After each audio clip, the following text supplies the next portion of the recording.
Hello, everyone. I am the true scary storyteller, and I am here to help you today.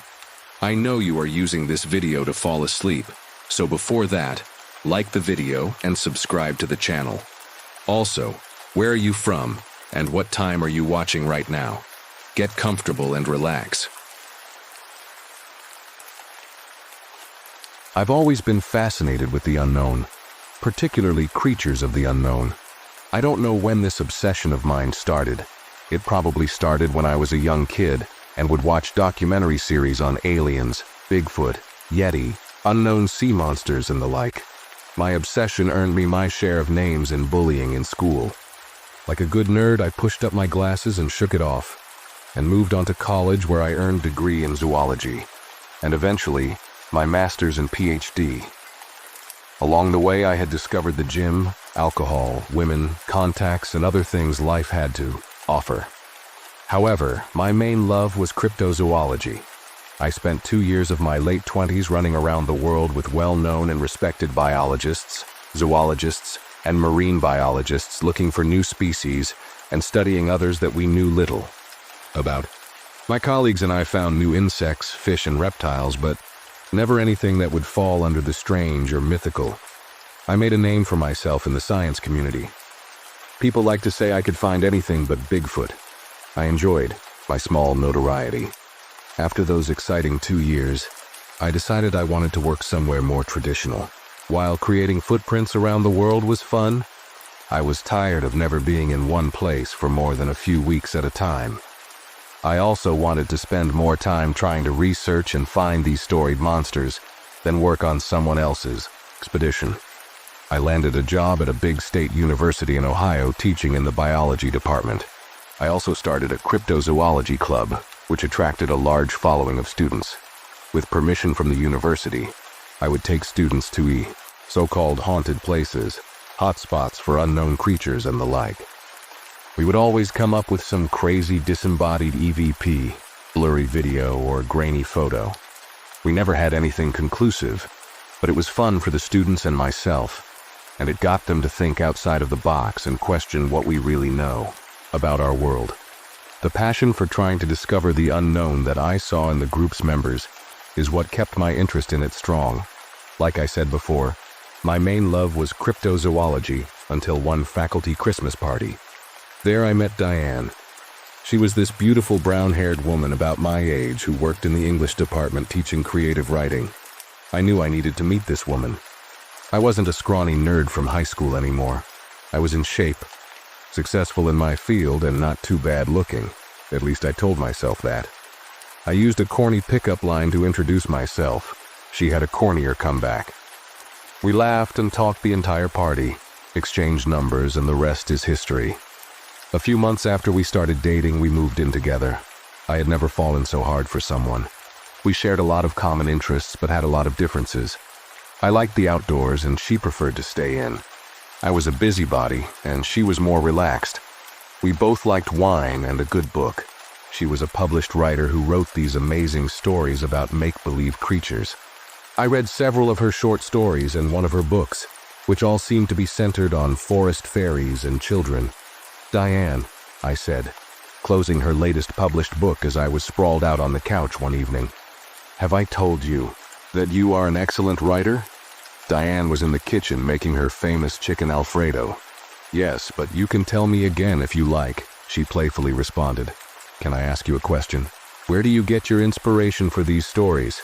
She walked out of the kitchen, wiping her hands on a dishcloth.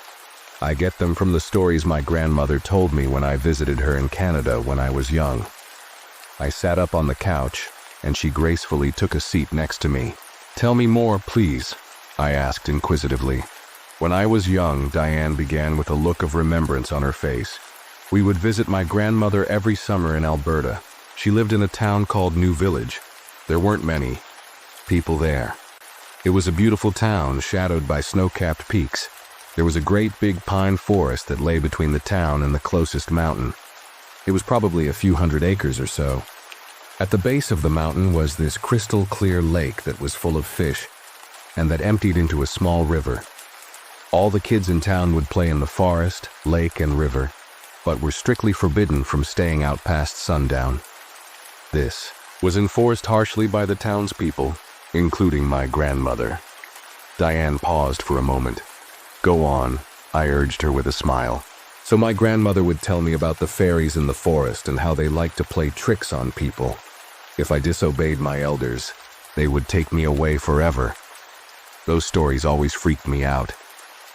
My parents didn't like her telling me those stories, but they agreed that I should listen to my grandmother and be inside before dark. The stories didn't bother me too much until one of the young boys I played with each summer went missing in the woods. He ran away one night into the forest after a fight with his father. They never found him, and the townspeople didn't bother looking for him till after sunrise. I just can't believe the people wouldn't go looking for a boy in the forest until it was sun up, unless they all truly believed in the fairies.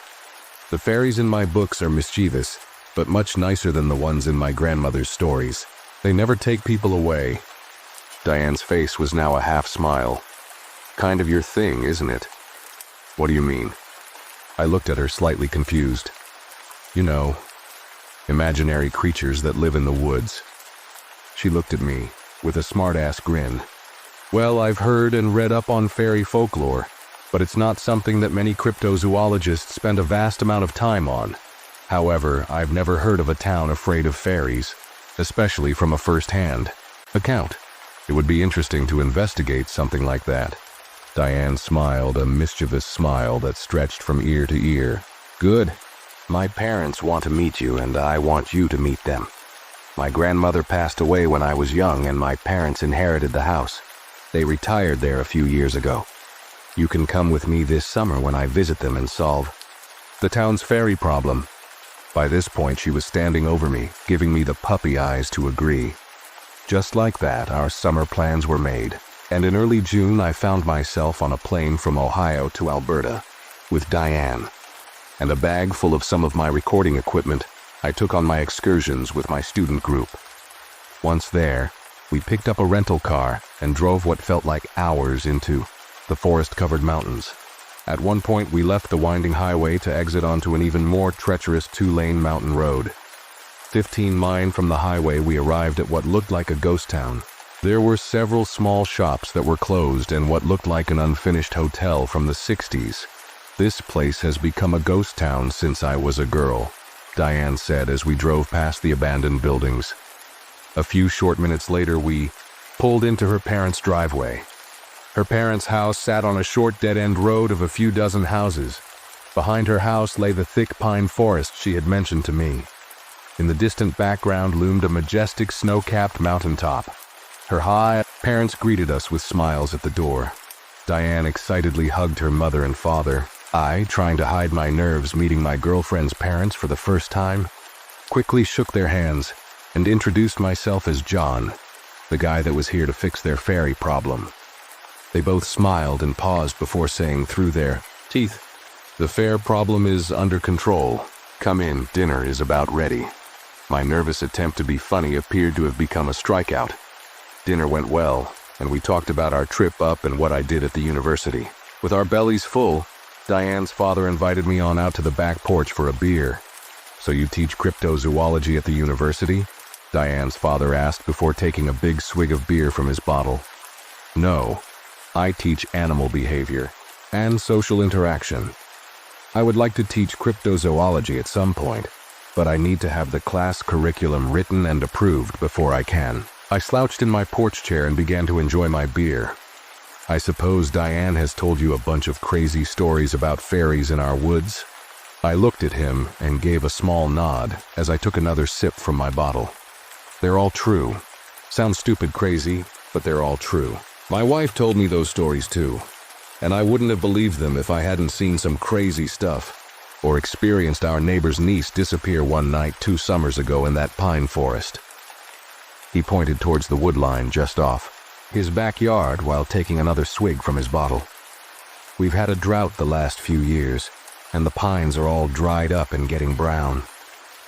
The forest used to be dark and green. Now it's just a sad brownish color." Diane's father finished his beer and looked up at the sky. The pines were brown and looked all dried out, even in the setting sun. The air wasn't filled with that typical pine wood smell. In fact, the air was cool and stale. "You want to see a magic trick?" he asked me excitedly. Sure," I said, half expecting him to pull a coin out from behind my ear. "Watch the back gate. The sun sets at about 9 p.m. today. About that time, the latch will pop up and it'll swing open. No hands," he said, waving his in the air. Diane's parents' yard was fenced in with a single back gate, which led directly into the forest. Some of the forest pine's branches hung just over the gate. I wasn't quite sure how to take Diane's father's statement, so I waited. The sun slowly crept behind the mountains, and the clock reached 9 p.m. I finished my beer as we quietly sat on the back porch. As I was about to get up and tell Diane's father that this was the longest trick I'd ever waited for, the sound of scraping against the opposite side of the fence caught my ear. It started at the back corner of the fence. It sounded like a child was dragging a stick across its pickets as they walked by. The sound accelerated towards the gate. I was laser-focused on the gate, paying no attention to Diane and her mother, who had walked out on the deck with us. Ching, went the gate latch, and the gate swung open slowly as if pushed softly by an invisible force. "No way," I muttered to myself as I slowly began to walk off the deck towards the back gate. A strong, forceful grip pulled me back, up on the deck. My head snapped around to see Diane's father gripping my arm with force. "Don't go over there," he said in with a stern voice and look. "Robert, let him go," Diane's mother chimed in. "John, stay here. Do not go anywhere near the woods or the woodland after the sun is set." "Mom, Dad, stop." Diane strongly pulled me away from her parents. "You're embarrassing me." She turned to me and said, "I'll take you into the woods tomorrow. It's fine, you'll see. Come inside." She turned and graciously stormed back into the house. Feeling awkward, I pretended to take one last drink of my beer and began to follow Diane. "You can go into the woods all you want during the day, but as soon as the sun sets, you must be out," Robert said, cutting me off before I could walk inside. I stopped and looked at him. His face showed genuine concern. I glanced back at Diane's mother. Her face had the same expression. "Diane really likes you, John," her mother started. "We would prefer if you left with her when your visit here is done. Explore all you want, but please listen to us about the woods." "Yes, please listen to Mary and me," Robert said almost pleadingly. I looked down. "I understand. I'll make sure to heed your warning. I brought some research equipment with me. Is it okay if I place a camera on the fence to capture this tomorrow?" "That'd be fine," Robert said. "Just do it early when it's still light."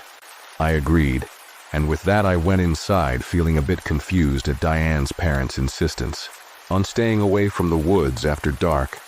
Diane and I got ready for bed that night, and as I lay in bed with her head on my chest, I tried to piece together if her family really believed in fairies, and if their facial concern earlier was genuine. "Your family really believes in the fairies, don't they?" I asked Diane. She rolled over and picked up her head to face me. "It's embarrassing. Not the fact that they believe in that stuff, but that they are so adamant that the woods are a bad place. If I had been rebellious as a kid, I would have run off into the woods many times. They are beginning to act like my grandmother when I was a child. I don't know how my dad does that gate trick, but it's getting old. He pulled it on me 2 years ago and insists it's not him." Diane was getting more annoyed the more she talked. "I'll take you into the woods tomorrow. You'll see. I used to play there as a child. There is nothing wrong with it." I pulled her in tight to my body and kissed her goodnight softly. "Okay, we'll go have an adventure tomorrow," I said before dozing off. The next morning, Diane took me into the pine forest after breakfast. She showed me all the things she could remember from her childhood. She showed me her favorite trails, which had become slightly overgrown. She showed me her favorite spot on the river and her favorite shore of the lake. The lake shore was littered with dead fish here and there, but strangely had no rotting fish smell. It's a shame that they died. I remember the lake being healthy when I was young. "We used to fish here as kids," she explained to me as we navigated the shores. On the lakeshore was an old foundation to a building that never started. Diane said that it was supposed to be a lodge for visitors to the lake in the 60s, but it was never finished.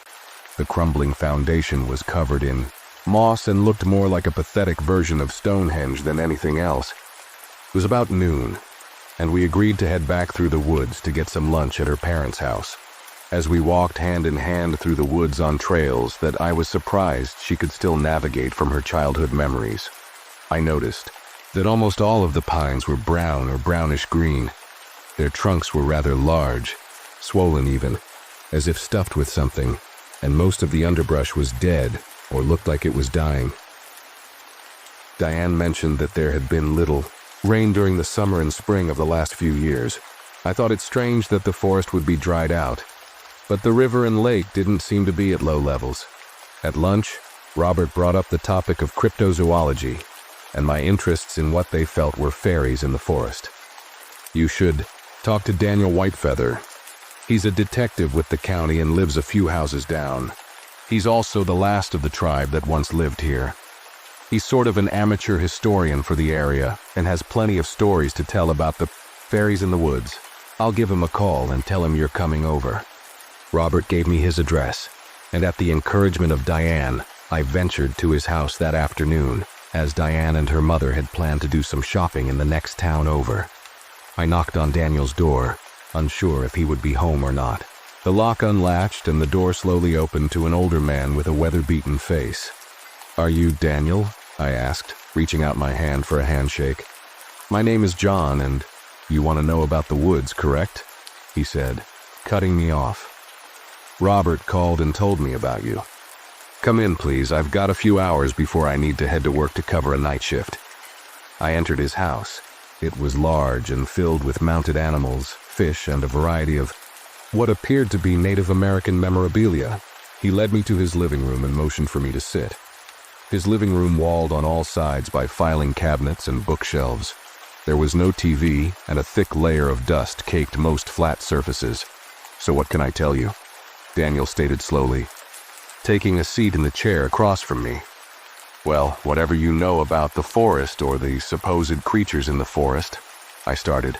"I study unknown creatures, mythological creatures, or whatever you want to call them. And I'm familiar with fairies and folklore, but I've never encountered an entire town that seemed to fear these creatures like they supposedly do here." Daniel sat back for a moment and looked up at the ceiling as if to pull his thoughts down through the tile. "My tribe, or rather my ancestors, was the first to settle this area. As the oral tradition goes, we were once a large and proud tribe that numbered greatly in Alberta, long before the white settlers came. A harsh run of winters and warring with other tribes cut our numbers down, and our enemies pushed us out of our original land. We wandered until we found this place. Cold, starved, and desperate for shelter, we felt blessed to have come across a place with good hunting, the mountains to shelter us, and a river and lake to supply us with fresh water." I looked at him eagerly as he took a small break to remember his words. He sat up and leaned forward in his chair. "The story goes that when we found this land, we were forbidden to enter the forest by some strange creatures that live there. My people would call them the forest dwellers. They said they were guardians of the pine forest here. The chief, seeing his people starving and without a place to live, struck a deal with the forest walkers. We could hunt, fish, and live here, and they would protect us as long as once every moon cycle we agreed to give them one of our own." "Wait," I interrupted. "So, like a sacrifice?" "Yes," Daniel continued. "Each full moon, we would send one chosen person by lot into the forest.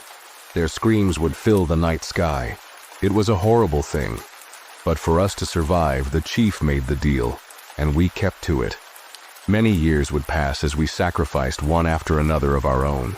Our numbers would slowly decrease over time, but those who remained were always safe, had food to hunt, and had fresh water to drink." Daniel got up from his seat and walked over to his bookshelf and pulled out a leather-bound book whose page edges were yellowed from age. He plopped the book down in front of me on the coffee table between us. The book landed with a thud, and a dust cloud filled the air. "Sorry, I've been busy and haven't had much time to clean," Daniel stated, fighting back a cough and swatting the air to clear it.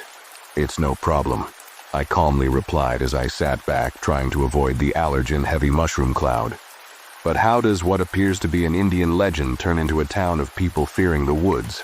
"That book," he stated, pointing at it, "contains all of the stories about the forest walkers that have been passed down from generation to generation in my tribe. I started writing them down when I was young. I got them from the elders, my relatives and many others before they all passed. I'm the last one, and I figured someone should document this so others can know what we witnessed." Daniel sat back in his chair again now that the dust had settled. Everything changed when the white man came into our land. First, it was one man. He was an explorer. We did not see him as a threat, so we let him pass. However, he found gold in the river. He told others. Soon, many others showed up looking for gold in the river. They brought furs, meats, beads, and they were willing to trade for small pieces of land so that they could live here while they prospected. We agreed. The prospectors were supplying us with new things, and we were trading small parcels of land for them. The white people cut down trees to make the clearing in which our town sits now. They built houses. They hunted and fished. We no longer sent one of our own into the forest every full moon. So the sacrifices stopped because you were getting what you needed from settlers, I questioned. What about your deal with the creatures? We lived peacefully alongside the white man, Daniel started again. The forest walkers were angry that we had broken our deal. They would watch us from the tree line in the shadows. Their anger could be felt. One night, several prospectors who were fishing the lake came home through the forest late. The walkers took one of them violently in front of the others. Their screams filled the night air. The survivors fled and never returned. They left their belongings and even their gold because they were so scared. Soon people who were in the woods past dark began to disappear. No trace could be found. Daniel sat up and took a deep breath. When people started to avoid the woods, after dark they started to trick people into coming into the woods. They would mimic the cries of children or loved ones during the night. Anyone who ran into the woods to save them would be taken. They took 3 mothers of our tribe once because the walkers cried like babies on the forest line. The women ran to save the babies, only to be taken away. They only took one person at a time, but they started taking them more often as revenge. So they can mimic sounds or voices? I questioned, a bit confused. Yes, he began, while rubbing the side of his head. They can take anyone's voice or sound like anything that would entice you to enter the woods. The greed of gold was greater than the danger of being taken, and more white people showed up until so many had disappeared that the word had gotten out that this land was cursed. Many people left, but those who were widows with small children stayed. Everyone who lives here now is a relative of someone taken. My tribe helped them and welcomed them to stay here. It became forbidden to enter the forest at night. So why are there people still living here? I questioned. Why not pack up and leave this place if it's cursed? My people made a pact with those who were left from the prospecting rush. We agreed to guard this place and keep people from the evil here. We would tell no one about this place. We had made a deal and broken it. We had put others in danger. However, no matter what we did or said, the word always made it out about the fishing and hunting or the gold in the river. People would come and disappear. Together we would warn them, but they would disappear in the woods after dark. Once in the 60s, a group found out about the fishing and tried to build a lodge on the lakeshore. They are all gone. We tried to warn them, but they called us insane. It is only recently that this town and forest have gone unnoticed by the outside. There have only been a few disappearances in the last 10 years. I've seen the foundation. I sat up in the chair as I was drawn into his stories more and more. Daniel got up and walked over to one of his filing cabinets. He pulled open the top drawer, creating another small dust cloud. He reached inside and pulled out a black binder that was stuffed full of paperwork. "Here," he said, motioning for me to take the binder. "What is this?" I questioned, taking the heavy binder from him. "It is all the open missing persons cases that I am in charge of. They are all from here." "That's crazy," I said as I opened the binder. "There must be hundreds of cases in here." Some people say I am a shit detective. I know what happened to those people, but it's not something you can put on an official report and still keep your job. If you look at the reports, they all have the same pattern. These people were all last seen before dark in the forest. I ended my conversation with Daniel as he was about to get ready for work. He was working a missing person case from 2 towns over. He let me borrow the case binder and the book of his tribe's stories. That evening, I set up a small camera and microphone on the opposite side of the fence in Diane's parents' backyard. If I could get something on tape, I might understand better what I was dealing with. I paired it with my laptop, set it to record, and left the laptop in the bedroom while I got ready for dinner. While sitting on the back deck after dinner, I eagerly read through the stories of his ancestors.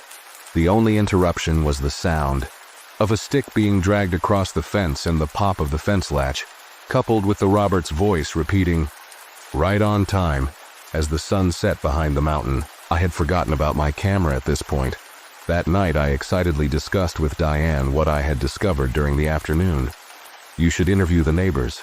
Most of them are older and are retired, so they'll be home." "I think I'll do that tomorrow," I said excitedly. The idea of having discovered a legitimate cryptozoology find that I could present to the community raced through my mind like a blazing wildfire. "Only if you take me to a fancy breakfast in the morning," Diane said with a devilish smile. "Mother and I are going to go pick blueberries tomorrow evening to make pie. It's her specialty, and I think you'll like it." Deal. I went to shut off the lights and realized my camera was still recording through my laptop. "Diane, let's see if my camera caught what popped open your back gate." Diane slid across the bed as I swiped my fingers across the trackpad to remove the screensaver. The camera screen popped up, and the camera looked like it was facing up at a window on a house rather than down the fence row. "That's our bedroom window," Diane said quietly. I stood up and walked over to the window. I could see the power light on my camera looking back at me. Something had moved it. No one had touched it since I set it up that I could recall. I hopped back onto my laptop and rewound the captured footage. At 8:57 p.m., the camera started to wiggle, and then it violently dropped at an awkward angle to the ground just as the fence is starting to be scraped. We watched and listened as the gate latch unlocked and the gate swung open. Whatever did it was just off camera. "Did you hear that?" I asked intensely. "What?" Diane replied. I bumped the audio level up and skipped back on the video. In a hissing tone, the words, "No, see, yet," sounded. It was quiet, but clear. "What was that?" Diane asked with a quiet, shocked tone. I fast-forwarded through the footage until I saw the camera start to move. From there, an unseen figure picked up the camera and put it on the post where it was now facing our bedroom window. Our bedroom light came on, and in the background of the footage you could hear a faint giggle like a small child would make. "John, that's creeping me out." Diane reached across my lap and shut my laptop. "Turn out the light. We're going to bed." She rolled over in bed and pulled the covers over her body. I shut the light off and followed. The next day, after taking Diane to breakfast in the next town over, I went door to door asking people what they knew about the forest. Many were hesitant to talk to me until I explained who I was, what I believed, and that I intended to study what was going on. Once that was out of the way, I was warmly welcomed into many of their homes. The townspeople had a wide array of stories. I wrote down as much as I could in a notebook. Their stories ranged from relatives disappearing to hearing strange voices, at night to seeing groups of travelers go missing in one night without a trace. Many were older stories of loved ones who wandered into the forest late or failed to make it out before sundown. Everyone seemed to believe in the creatures that populated the pine forest, but no one had ever seen one. One older gentleman mentioned his sister had gone into the forest on an afternoon stroll and never returned. For months afterward, he swore he could hear her voice calling to him every evening from the woods, but he dared not enter. Eventually, the voice stopped. The rest of the afternoon I dedicated to taking notes on all of the missing persons cases. I only stopped to kiss Diane goodbye as she and her mother left to get blueberries from the forest. She had promised to be home in an hour or two. I was fine with her going since it would be several hours before the sun went down. You feel okay going into the woods after the video feed from last night? I questioned. Diane shuddered and then sighed. Nothing bad has ever happened during the day. My mother will be with me. I'm sure it was probably my dad playing a trick on us. Just come home safe to me. She smiled and closed the door. I returned to my reading. Each case had the same set of circumstances. The person was last seen going into the woods before dark, or just after dark, and not returning once the sun had set. Several of the cases mentioned witnesses hearing strange sounds from the woods. One case in particular mentioned that a county police search group went into the woods after dark. None returned. There was no good explanation of why the people went missing. News clippings placed the blame on people getting lost in the Canadian outback, or the possibility of these people running into bears or wolves. Exhausted after all my note-taking, I closed the binder full of cases and sat back in my seat in the living room. I breathed deeply and stood up, collecting the binder and book that Daniel had let me borrow. The front door swung open slowly. I looked up, hoping to see Diane and her mother, but to my surprise, Robert walked in. "Hey, I didn't even know you were gone," I said in a tired tone. "Yeah," Robert started as he took his shoes off at the door. "You were buried so deep in your reading that you didn't notice I left for town. Just went out to get some gas. For the mower. Yard is getting kind of long and needs to be trimmed. Keep an eye out for Diane and Mary. They went to pick blueberries in the woods and haven't returned yet." "Okay. The girls still have time. The sun won't set for another 2 hours. I could hear a slight worry in his voice. I finished gathering my things and walked to Daniel's house to return his items. When I arrived, he was sitting on his front porch, still in his police uniform with a beer. "John," he said with a smile, holding the beer up in salutation. "I see you've come to return my binder and book. Did you find what you needed?" I handed him the book and binder and took a seat beside him. I found a lot of interesting stuff. I interviewed many of the neighbors, and I believe everyone feels like there is something in the woods. All the missing cases are similar.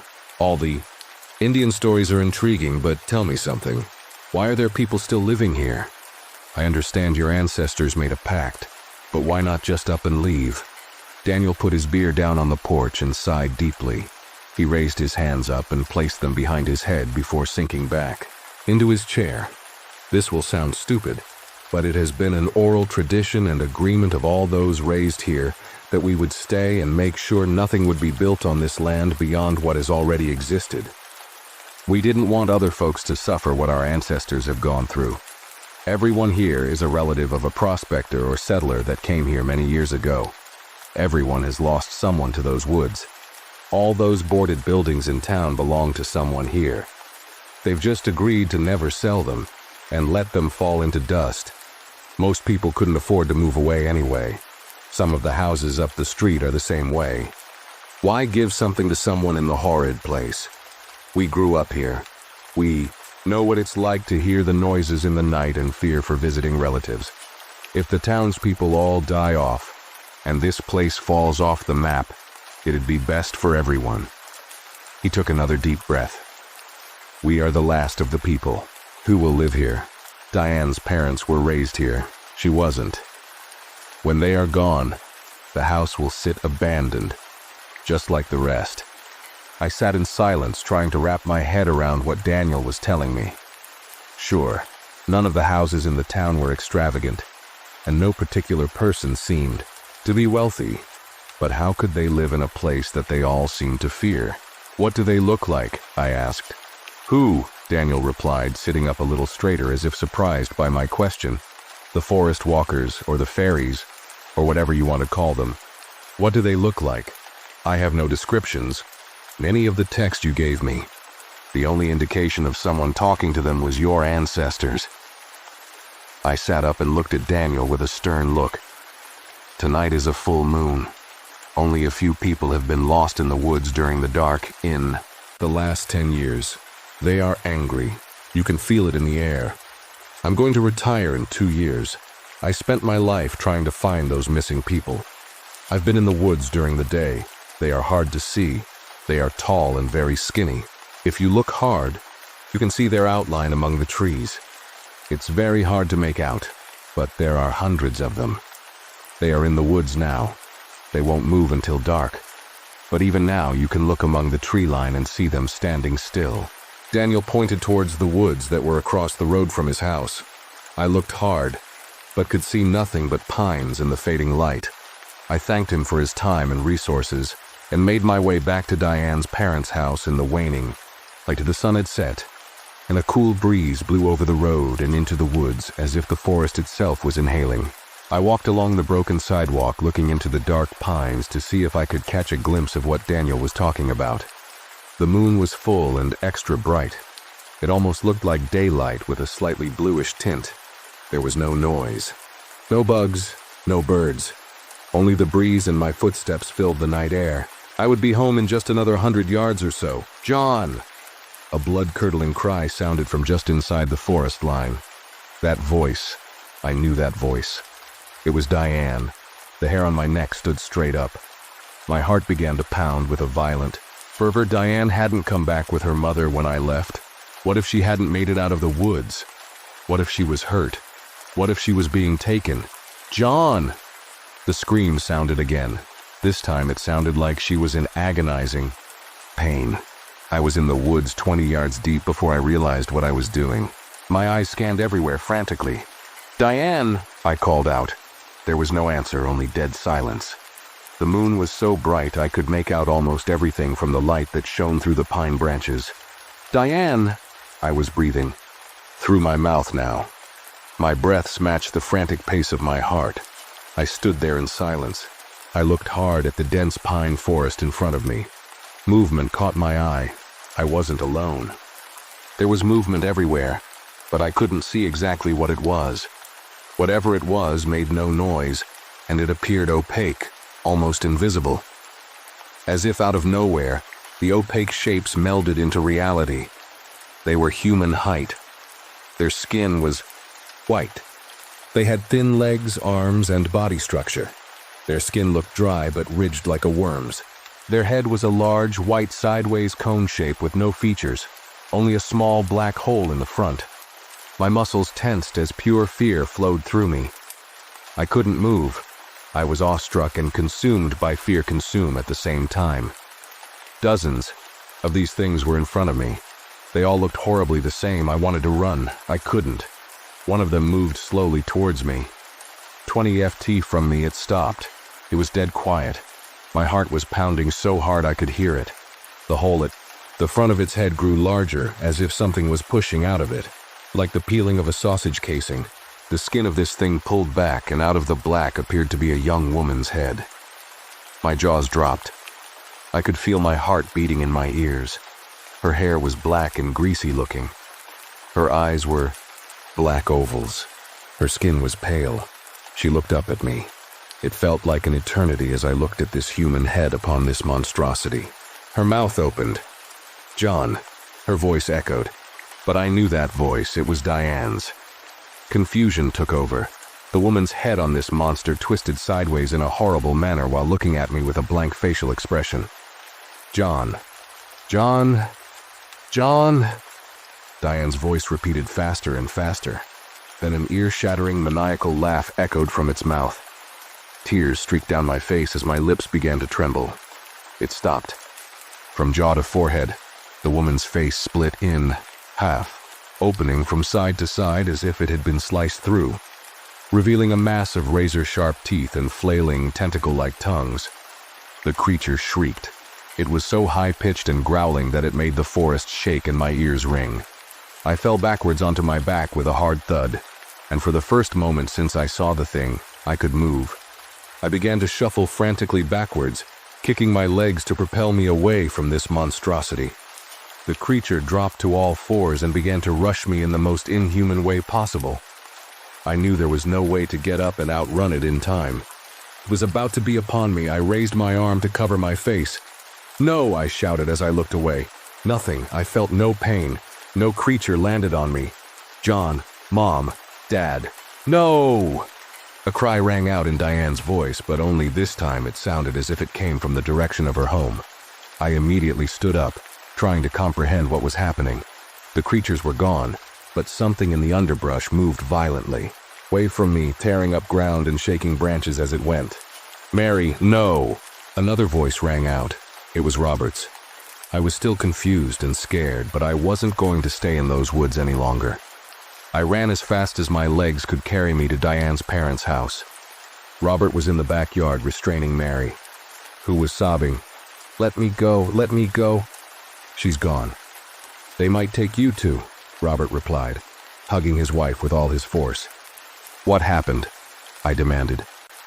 "Oh my God, John," Robert said as he turned to me in shock. "Diane swore she heard you screaming in the woods and ran in after you. We tried to stop her." A scream of pain from Diane rang out in the distance. My fear and adrenaline rush turned to anger. They took the woman I loved. These hideous things took Diane. Without thinking of the tree, I ran to the garage and scooped up the gas can Robert had filled earlier in the day. I scanned the garage frantically and found a propane torch on a shelf. I quickly made my way to Tito the tree line in their backyard. "Robert, hold this," I commanded as I shoved the propane lighter into his arms. I began pouring the gas carelessly on the trees and the brush along the forest line. "What are you doing?" he asked with a puzzled look on his face, still trying to comfort his wife. I looked him dead in the eye and coldly stated, "Give me the torch. If they want to take her, I'm taking the forest from them." He reluctantly handed over the torch I had just forced him to hold. The forest was dry. The breeze was blowing. To the forest. I opened the propane valve, lit the torch, and tossed it into the brush. In seconds, there was a towering inferno before me. I grabbed Robert and Mary, who were in shock at what I had just done, and dragged them to the front yard. The fire raged quickly and moved faster than anything I've ever seen before. Soon the entire town was standing on the road, watching the blaze consume the pine forest they had always known. I stood silent among them with rage in my eyes. Suddenly, inhuman screams of horror and pain filled the air. They were piercing like a knife, causing many people to hold their ears. The townsfolk held their ears tight to block out the sound. Many ran back to their homes in fear or gripped each other for comfort. The screams roared deafeningly on and on as the fire raged until suddenly, as quickly as it started, the screams went silent, and only the blaze could be heard. Someone called the fire department, which alerted the forest rangers. There was nothing they could do. The flames spread so fast that the entire forest was burnt to the ground before they could enact a plan. I admitted to starting the fire and was arrested that night by the county police. I spent 3 days in jail, with little or no human contact. The cops moved about the office in a frantic manner, as if they were swamped with more work than they could handle. They ignored me for the better part of my stay there, only feeding me and checking in on me before night. When I awoke in my jail cell the third morning, Daniel was there to greet me. "Good morning," I said groggily. He opened the cell. "You're free to go, John." "What?" I was confused and a little shocked. "Come with me." He motioned for me to follow him. I stood up and did as he asked. They found Diane. "Is she okay? Is she hurt? How?" My heart was overjoyed in my confused state. She had some burns, cuts, and bruises, suffered from some smoke inhalation, and seems to be in shock. But she's alive. "Get in the car and I'll take you to the hospital. I would have told you sooner, but I've been busy with everything that has been going on." "Thank God," I shouted. "But wait, I'm confused. Why am I going free?" "Get in the car. I'll tell you about it on the ride over." The car ride to the hospital was about an hour. On our way over, Daniel explained that I was the least of the problems the county had to deal with now. None of the houses in the town were damaged. The wind blew the fire in the opposite direction. Search and rescue teams combing the forest at night and early morning found Diane on the lakeshore. She was nude and in shock, but alive. The biggest issue the county had to deal with was the hundreds of skeletons found in the forest. They weren't scattered about like victims of a forest fire would be. The burnt-out pine tree trunks contained dozens of skeletons, as if they had been stuffed into the trees. Daniel showed me a picture on his phone that he had taken at one of the scenes. The photo contained a swollen-looking tree trunk that was burnt out. Inside the trunk, you could clearly see a human skeleton contorted in a horrible fashion with the tree growing around it. What looked like wooden veins of bark fused to the skeleton as if they were growing together. Some of the skeletons had been identified by dental records as people who had gone missing in the woods from the 60s. Others were determined to be hundreds of years old. The coroner was now trying to figure out whom the skeletal remains belonged to and how they could have possibly been encased in a tree. Most of my missing person cases will probably be closed because of this, Daniel said, breathing a heavy sigh of relief. I've only slept a few hours the past few days because of all the paperwork I have to do on my missing persons cases. Daniel dropped me off at the hospital, and I made my way to Diane's room. Her parents were there. She was bruised and cut up but alive, sitting there in her bed, looking forward, jaw agape, not blinking at all. When I walked in, she turned to me slowly, not blinking. When our eyes met, she began to sob. I ran to her and embraced her warmly. "They took me," she said through heavy sobbing. "They ripped my clothes and tried to put me in there." "Where?" I asked, fighting off tears of my own while continuing to hug her tightly. "In the trees. In the trees," she said through sobs. "They feed the forest with us. The forest was dying and it hungered." Not another word was said. I just held her tight till her sobbing stopped. When Diane was released from the hospital, we left for home. Her parents boarded up the house and bought a condo close to where we work. It's been years since this happened. We don't talk about it, and her parents don't talk about it. Yet I'm still obsessed with whatever these things were. With the forest gone, a development company bought all the land that the town sat on cheap and turned it into a housing development. No one has since disappeared to my knowledge in that area. There are some reports that the place is haunted, and that at night you can still hear strange voices and screams. My camera had been recording the night of the fire. I watched the video, once before I deleted it.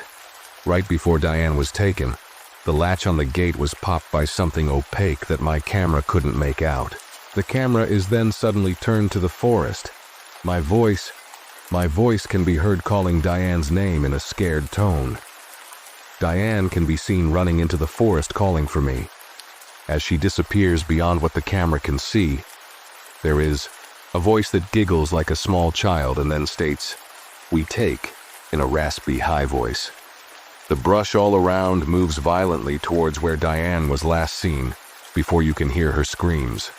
I still run my cryptozoology group at the university, and have never come across another story of such creatures. As obsessed as I am with trying to figure out what they were, if I ever came across another place that talked about fairies in the woods who took people, I would probably pass on investigating those stories. Let's start story 2. I softly clicked record on my laptop as I settled myself at the quaint old kitchen table across from my interview subject.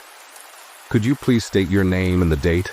I said, in as pleasant of a voice as I could manage for the current situation.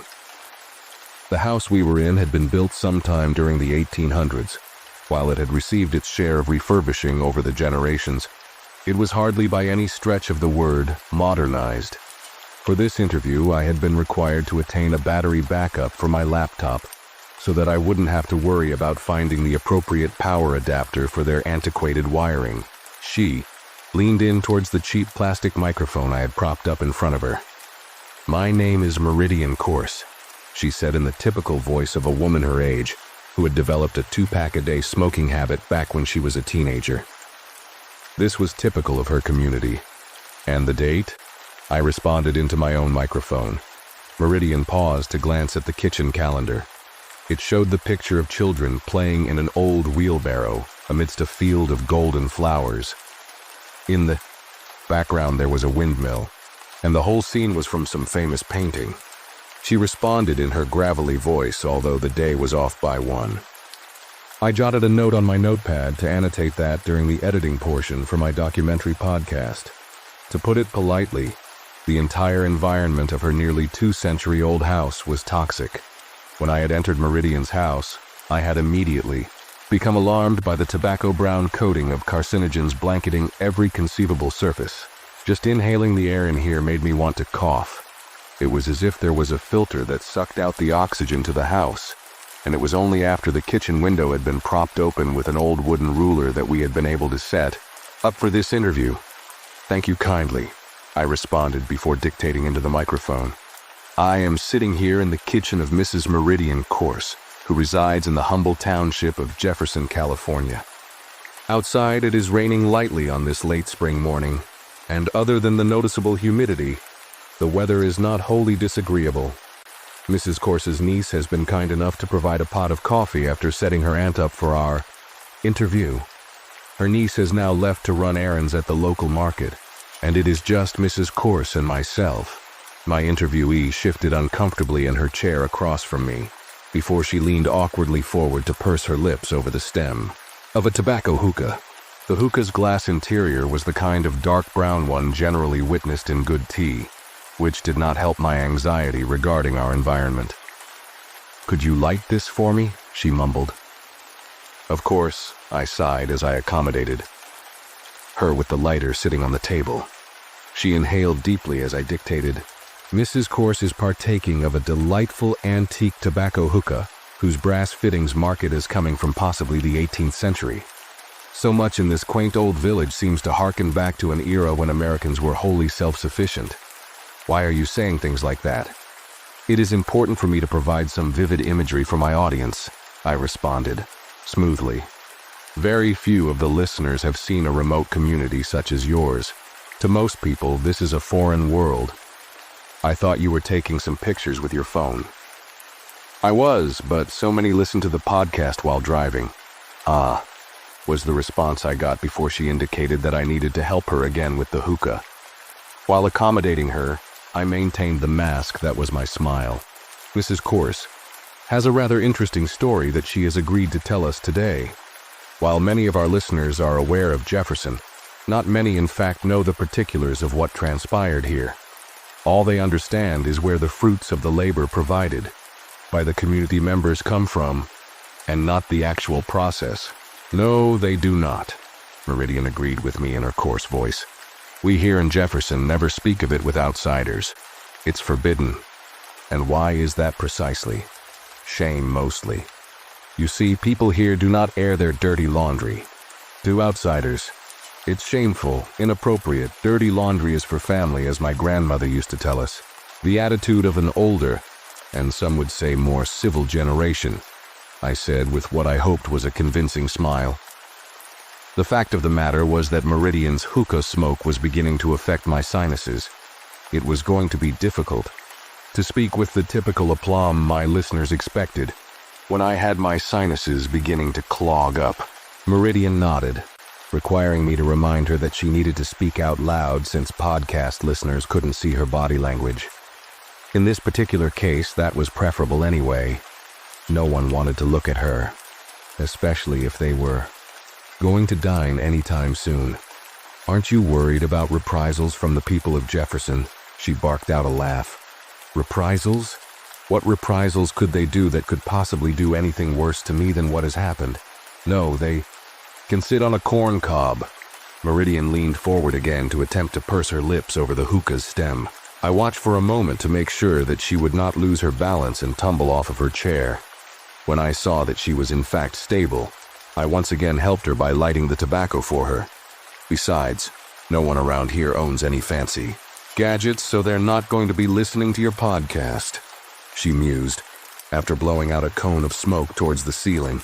I noted that she was at least polite enough to direct it away from me. "Fair enough," I smiled. "Now that we have set the scene for our interview, perhaps we could talk about the wheat?" Meridian's peculiar grayish-green eyes stared, not quite directly at my own. They were watery, I noted to myself, and the irises seemed irregularly shaped.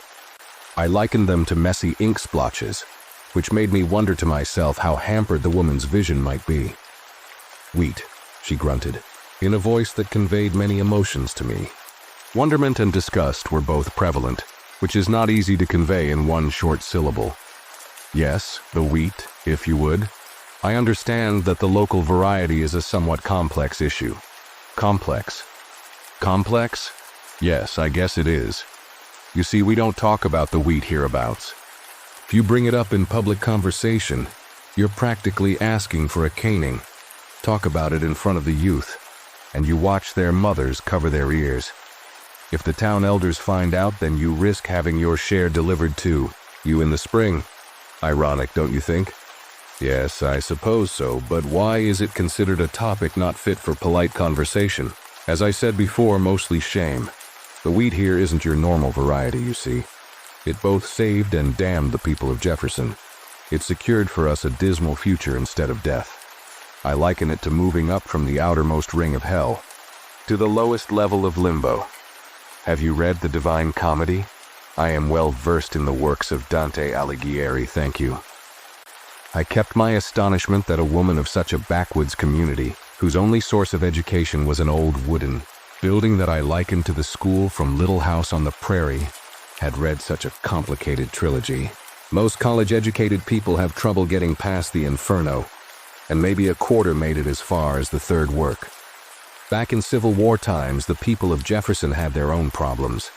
We lived far enough west that the war didn't particularly affect us. None of our men were called up to defend the country, and the Southerners were distant enough that none of them bothered to come here seeking our help. But the supply lines were disrupted, and a local blight had affected our supply of wheat. Wheat was, and I guess still is, the lifeblood of Jefferson.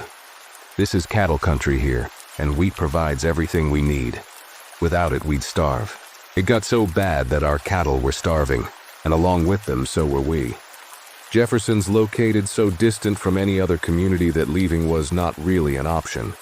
I'm sure you saw it when you drove here. Yes, I agreed. Even today, Jefferson would be likened to being remote. The drive here was not unpleasant, but I needed to carry with me gas cans to make sure I'd be able to drive back.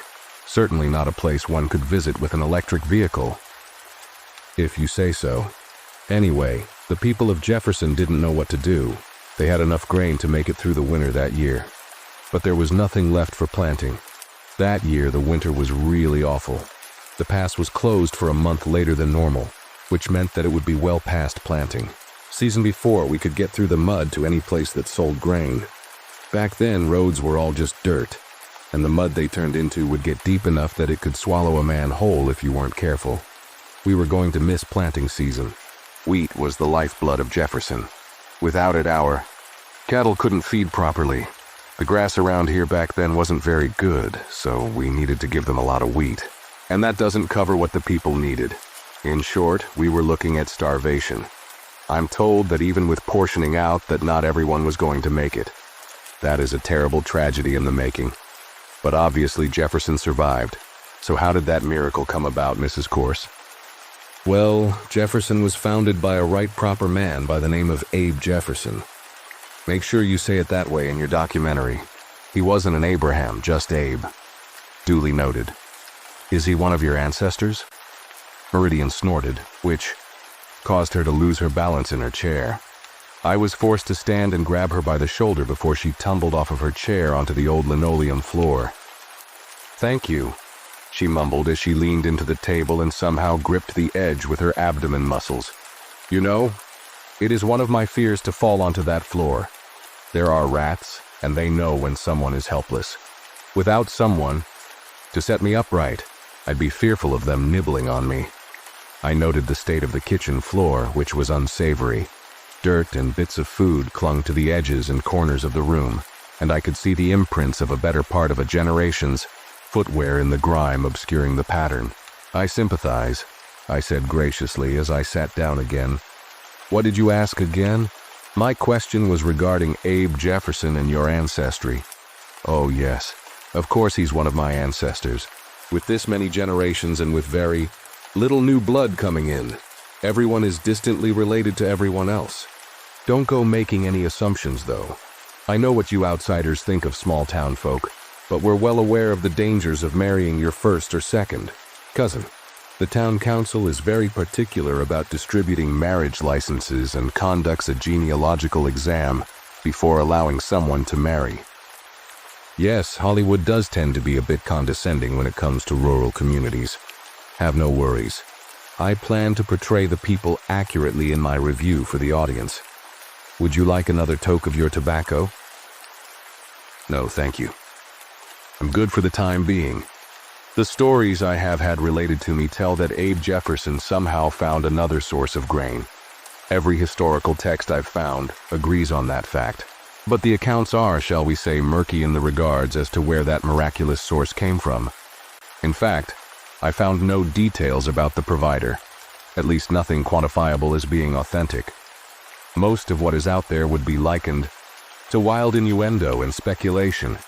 Everything from tales of a deal with the devil to lost settlers stumbling up on Jefferson, who happened to have a few barrels of new grain. Yes, well, you see, that was purposeful.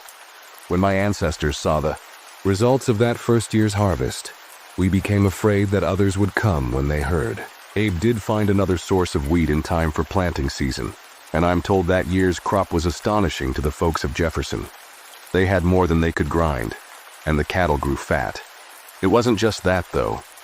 Those cattle that we slaughtered for food were like manna sent from heaven itself. People couldn't get enough. Come the next year, we had sold all of the head of cattle we could afford to dispense with.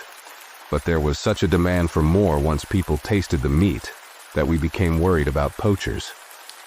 I know that sounds silly when you consider the distance, but come the following year, there were a few instances. After that, it was decided that we would remain tight-lipped about such matters. Good money was coming in, and we could afford to lose a few head to those thieves willing to make the long trek. But you see, if others found out about the grain, then they would come for that too. In particular, Abe was said to have gathered every head of every household in the local church come that next winter during Christmas Eve, and was said to have made every man there swear before baby Jesus himself not to talk with outsiders about the grain. Back then, people were very religious, and that scared them into remaining quiet whenever outsiders came to collect the head of cattle they had purchased. No one wanted to risk the wrath of an otherwise loving and kind God. How interesting. Did they know the source of Abe's miracle grain then? They knew the story Abe told. It's always been the same, or so my mother insisted. Abe himself was a righteous, God-fearing man, and so was said to have been as truthful as the day was long. Since I've been born, no one has ever said otherwise. Anyone who does say differently risks becoming outcast from within. What does that mean exactly, to become outcast from within? It means being ostracized. We'd still deal with you, but no one would speak with you unless necessary. More importantly, your wares wouldn't be offered up for sale to outsiders. If you weren't married already, then kiss any prospects of a marriage license being issued. Goodbye. No, sir, you do not badmouth Abe in this community. Why not simply encourage them to leave then, so that they wouldn't talk about the grain, of course. The grain became the foundation of our community very quickly, and no one wanted to risk the good life being provided to us. All right then. But now you're willing to talk to me about the source of Abe Jefferson's miracle grain. Why is that? Don't you risk being ostracized yourself? She laughed loudly then. It was not a pleasant sound, as her throat had become coated with the byproduct of her bad habits, causing to quickly devolve into a sickly, phlegm-filled cough. When I saw that this was not going to end anytime soon, I quickly fetched a glass from the drying rack in order to fill it with water for her. Mrs. Corse nodded her thanks as I held the glass up to her lips for her to sip. The doctor says, "Should quit smoking, but it's just about the only thing remaining I enjoy," she mumbled once she had regained control. "I understand completely," I said with much aplomb while seating myself again. By now I had nudged my equipment and chair around the circular kitchen table so that my response time, if she were to tip again, would be minimal. It was just the two of us for this interview, and I had come to realize that I would have to serve the role of both interviewer and caretaker for the time being. In my viewpoint, quality of life is a personal matter and not a public one. Exactly, she agreed breathlessly. And that's why I'm going to tell you the secret behind Jefferson. It doesn't matter if they decide to ostracize me anymore. Who exactly am I going to talk to anyway? My niece takes care of me most of the time, and she's about the only soul I see other than my grandchildren. So it just doesn't matter if people find out. Besides, it is well past time for people outside of our town to know the honest truth. That way, something can be done about Abe's legacy and the way it affects our community." I absorbed her words somberly while making a few notes on my laptop. "Legacy, you say? I thought a fruitful life was the legacy of your beloved town founder?" People may not have grown extravagantly wealthy, but I was led to believe that everyone here lived a good and long life, one where they didn't lack for need of anything, certainly. Meridian alarmed me by laughing out loud again. Only this time, she managed not to put herself in a precarious situation. I was relieved, as she certainly was not capable of holding herself upright, save by that curious trick with her stomach muscles. "Oh, people didn't lack for the necessities, but the price we pay to this very day isn't worth it."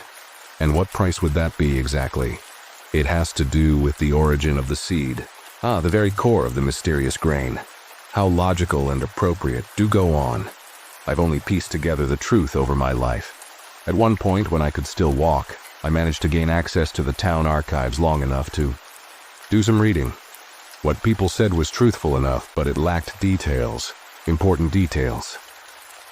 That spring, after it became apparent what catastrophe had been inflicted upon the people of Jefferson, Abe decided to take a walk.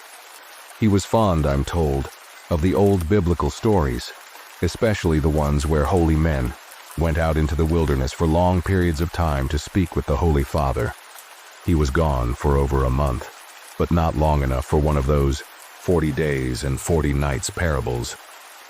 The people here keep good and accurate records. It was 37 days before Abe returned, and with him, he brought the grain. People were skeptical at first. Abe brought back that grain in a strange vessel. It was described as being about the size of a modern coffee thermos. I saw drawings of it, and it looked like nothing made in that time period. It was said to be made of a piece of smooth and polished metal like no one had ever seen before. The mechanism for opening it involved pressing buttons that did not recess into the thing, much like keys on a modern electronic device. And it was said to have made strange sounds when opened or closed. Some people were afraid when confronted with the strange container and asked Abe where he had discovered it. He told people that on the first day of that month, he had been praying to God when a stranger had appeared in his campsite. The man was supposed to have been dressed fancily, like he had come from New York City, or one of those other far-off places. When questioned, Abe told the people that the man had offered him the vessel, which, as you might suspect, held the seed. To our special grain, a rather audacious tale. Did this man bear a name, and surely he didn't give away such a precious resource without wanting something in recompense? Meridian nodded, her eyes distant in a way that I likened to how trauma victims relived their unsavory experiences. Abe was told that for now it would be a gift and that come next planting season, the man would return. I am afraid that I fail to understand. Return? Why? Well, you see, the wheat we grew was all right and proper, but its seed was not. Nothing grew the next year from what we planted. It wasn't fertile. That quickly became apparent. People, understandably, began to panic. We had managed to outsmart the Four Horsemen once, but folks were still jittery from the experience. Abe seemed to understand and announced that he would return to where he met the man, whose name, by the way, he didn't know. People were doubtful, but they respected Abe, so they waited. This time when he reappeared, it was with a pack mule, carrying all the grain we'd need for that year's harvest. The container from the first year had been barely enough to scrape by, but now there was plenty to go around. Abe explained that the grain would not produce viable seed, and that the stranger was the only source for it. He called a meeting of the townsfolk to discuss the matter. Because there was a price? Yes, of course there was a price. You don't look a gift horse in the mouth, and you don't ever expect to get anything for free. At the time, folks apparently didn't remember that, because Abe said that all this man wanted was a meal. When asked, he said that it would be whenever this man showed up, and he was to be served what he wanted. For this, he would deliver the new grain seed. Yearly, people could not believe their good fortune, and thought it was because they had been good and honest Christian folk. I paused at this point to sit back while taking into account Meridian Corse's condition. It was easy to believe that Mrs. Corse's current state of being a quadriplegic was the result of eating too well for her own good. If one were to pass through the town of Jefferson, one would note an over-propensity for obesity within their fair community. Being still very rural, adequate medical attention was undoubtedly an issue, as was getting proper medications. Not wanting to be rude towards my host, I jotted down several notes. I would do the audio for these insights at a later date and insert them in where appropriate. A rather generous person, this stranger. I can imagine there was much jubilation amongst such hard-working people. Oh yes, there was, and people went right to work planting the crops. And for a time, things were good for the people of Jefferson. Soon people forgot about their agreement because this man did not show himself in Jefferson. In fact, it was a good 20 years before he would bring up the agreement, or so the town records say. But I have my doubts about the honesty of those records. And why is that? Well, it isn't anything specific. I have very little to do with myself since I reached this state, so I spent a good amount of time reading the town's records. My youngest grandson, you see, is just old enough to arrange the pages for me. He plays while I read and flips the pages when needed, or fetches me another book. He's a good boy. It was the way things were written that made me suspicious. The tone changed over the years. I guess that could be due to people becoming accustomed to how things were, but every now and again there would be something cryptic written down regarding the agreement made. I also found sections that had been removed and written over. Back then that wasn't easy to do, so it left obvious marks on the paper. They used some manner of bleach or other harsh chemical. Some cases you could sort of make out what had been written previously. After a while, those removed entries began to tell a different story. How so? Well, in particular, there were deaths. Of course, that is to be expected, no matter how good things are. But someone was changing the details of those deaths. Whenever I noticed that an entry had been modified in the obituaries, they started using specific words. Death from plentifulness were the words they used. Even more peculiar, I often could make out Abe's name in the erased areas, as if they were referring to the deal he had made with the stranger. And then there finally came the first entry of this actual stranger showing up to pursue his meal. I assume they gave him a name then? I mean, he had to identify himself somehow. That's where it got really strange. Abe was still alive when the man appeared, although I suspect from those strange entries that he had visited prior. He in fact returned when Abe brought the seed. Abe was old by then, of course, far older than the norm. People were lucky back then to make it past the age of 35, and he was in his 70s. But everyone in Jefferson was living longer because the food was so plentiful and good. The cattle were fat and delicious, and the townsfolk had taken after them. Times were just good for everyone. I will add that that was the first and only entry I could find mentioning this man. There was an entire page torn out of the town's history, and the death roster was likewise missing for that year. It took me a while of looking over the notes made by various people to figure it out, but it seems that there had been some sort of incident that year. Several people were no longer mentioned on the tax rolls ever again, and there was never an accounting for when they died. In particular, they never named the man specifically. They used words like benefactor instead. Perhaps those people simply moved away. Young people in particular are often stricken with some sort of wanderlust. Meridian shook her head sadly. No, those were noted as was proper. I should mention that Abe himself disappeared from the records. The next year his son, John Abeson, took over the duty of delivering the grain seed. It is my honest belief that Abe died that year the stranger first visited publicly to claim his meal. So did 4 others. I didn't understand why people were covering it up, though. Or maybe at the time I didn't want to believe it. Believe what? She took in a deep breath and became introspective. I witnessed a quiver in her lower lip as her eyes grew vacant and darted about. In particular, I noted that her eyes moved to the lower right, which I knew indicated that she was accessing her memories. It's a telltale sign that helps a person tell if another is being honest, or at least believes they are. the eyes had gone to the left, I would have known that Mrs. Corse was concocting some sort of fabrication to cover up the truth, although it could also indicate that she might be trying to come up with a different way to present the facts. I never saw another notation indicating this stranger's return directly, but I did find signs that he came back to visit. It took a while, but the pattern was there if you knew where to look for it. I, of course, noticed that she had evaded answering my last question. A pattern, you say? Yes, sir. Every 12 years thereafter, there would be 5 mysterious deaths.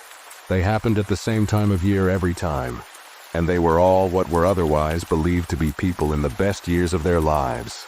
They would always have the same notation: death from plentifulness, or sometimes death by plentifulness. Odd. But surely it can't be the same person after all of this time. He would be well past a century and a half in age by now, which is impossible. Maybe it's his heirs. I can't be certain, but I am convinced that every 12 years someone has been visiting Jefferson to be delivered their meal without fail. And these strange notations for the cause of death. What do you believe those indicate? Meridian leaned in at this point, using that trick with her muscles to grip the table's edge. I'm 65 years old, sir.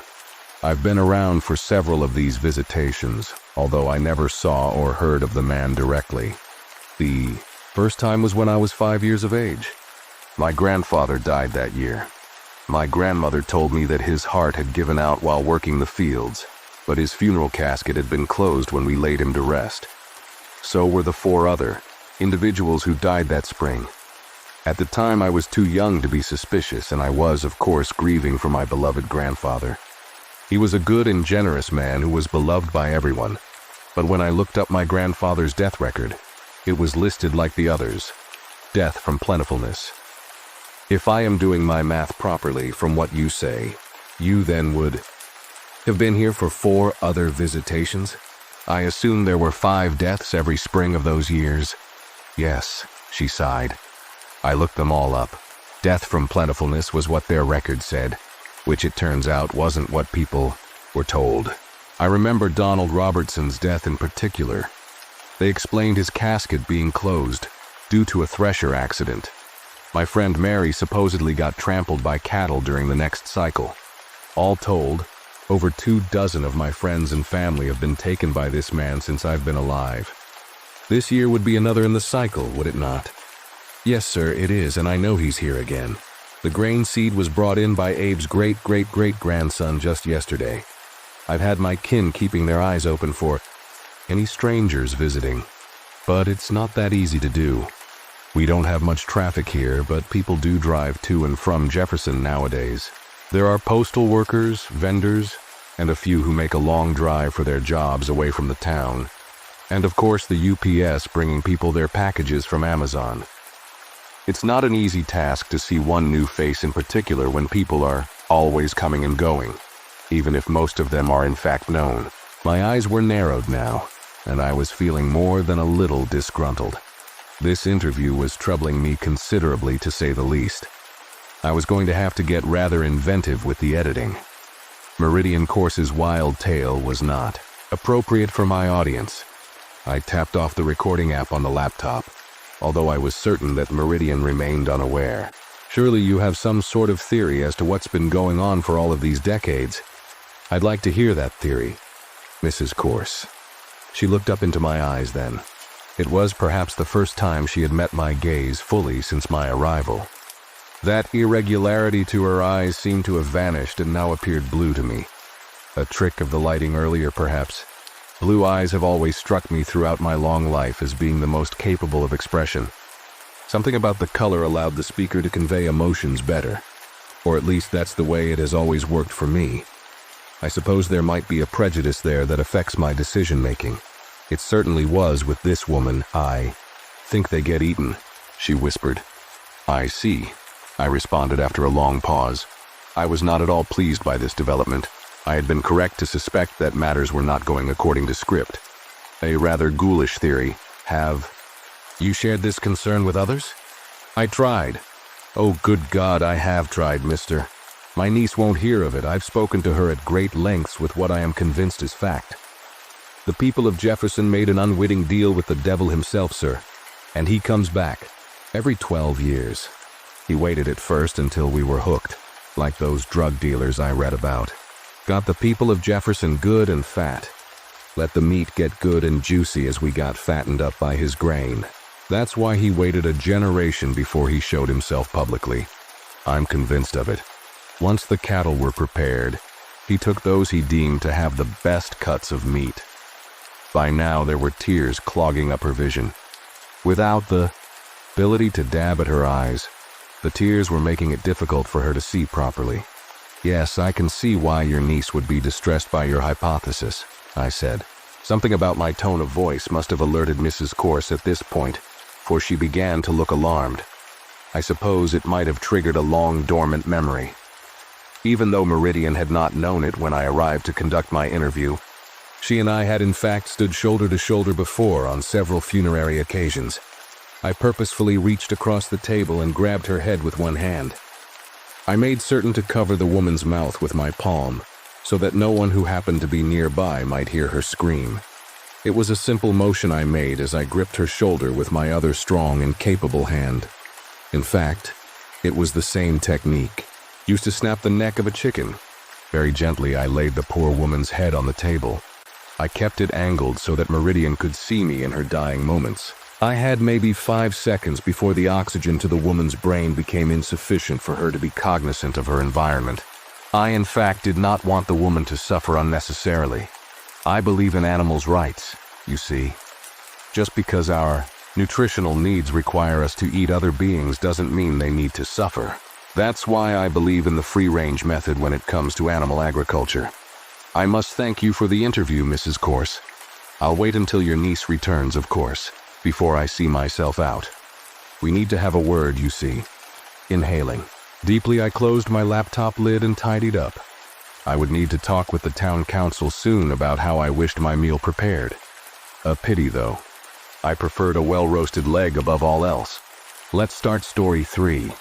Have you ever heard about the music industry in Korea? South Korea, to be more accurate. More likely, I'm sure you've heard of the increasingly popular music genre, K-pop, or Korean pop, and the subsequent insane fandom that comes with it. I've been in a popular K-pop group for a few years. For the sake of privacy, I'll call myself Jin. No relation to the Jin from BTS, another popular K-pop group. I'm writing this as a warning not only to others in our industry, but also as a warning to the fans and to those who dream of becoming a K-pop idol. Idol is another word for celebrity here. Thinking about it now, I don't think idol is a healthy title for us. We aren't. This is encouraging worship in the worst way possible. Trust me, I would know. And that's where I'll begin. My story. When I was growing up, I watched many people come up in the K-pop world. They had amazing lives and I wanted it. I never thought that I'd ever get the chance, but when I got the opportunity to audition for a huge company in Seoul, I took it. I begged my mother and father for a whole year to take me from my small province to the big city and try out for my dream. It would take 5 auditions and 2 years before I was accepted at the age of 13. I had heard many stories about the hard lives of K-pop trainees. There's a running joke calling the contracts you sign slave contracts. But it didn't deter my grind. I was ready for anything. I had no idea what horrors awaited me in the next 7 years. To better understand my story, you need to understand how the K-pop industry is designed and how our culture directly affects it. In SK, if you have talent, you're a dime a dozen as literally thousands of people attempt to snag a place at one of the prestigious K-pop companies every year from all across the globe. Even the USA and Canada. Barring extraordinary circumstances, if you get accepted by a company after auditions, you become a trainee. It's basically K-pop boot camp to get you in shape to form a whole group and start making money. Yes, boy and girl bands are still alive and well here.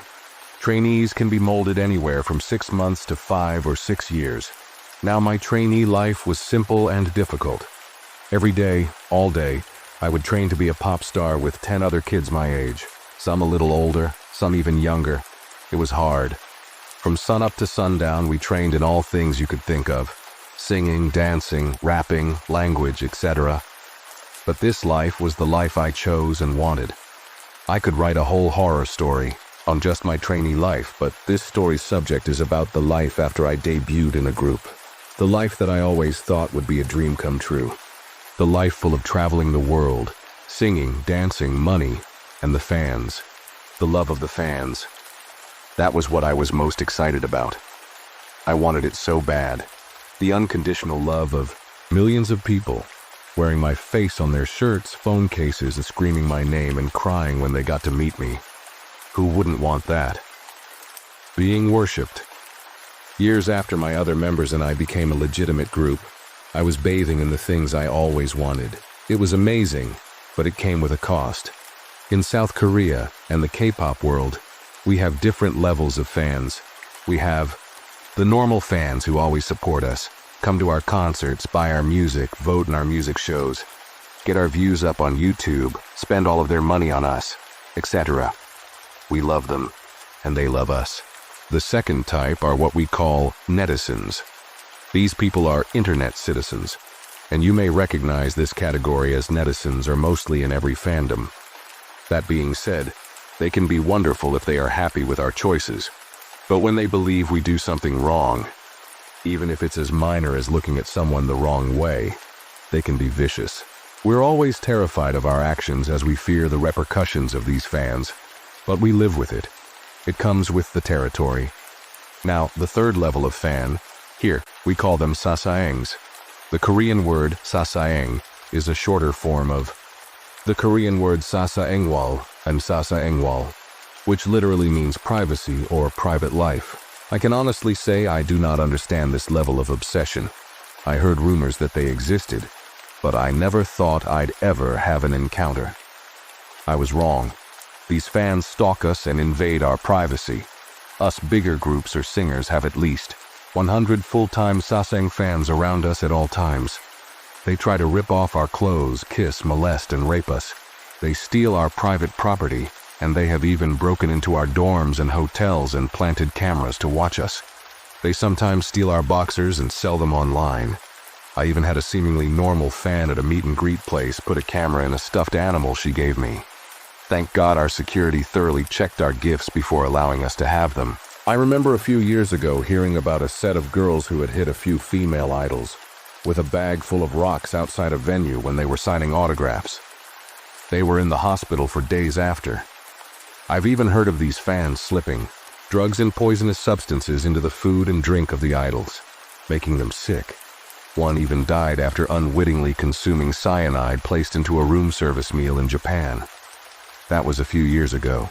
Security has been upped since then and many times after, but they still get smarter about their dealings every year, and it's caused us to be wary of every fan we meet. The fans suffer the most for these egregious crimes against us in the name of love. I'm not saying these types of fans are exclusive to Korea and our industry, but when you mix these unstable personalities, the way our company markets us, and our cultural practices, you get a volatile cocktail that somehow seems to eclipse all other extremists out there. They will do anything to make us remember them, anything to get our attention, anything to get to us. It's been said that they hire full-time taxi services to follow us around 24/7. This can get expensive, as you may know.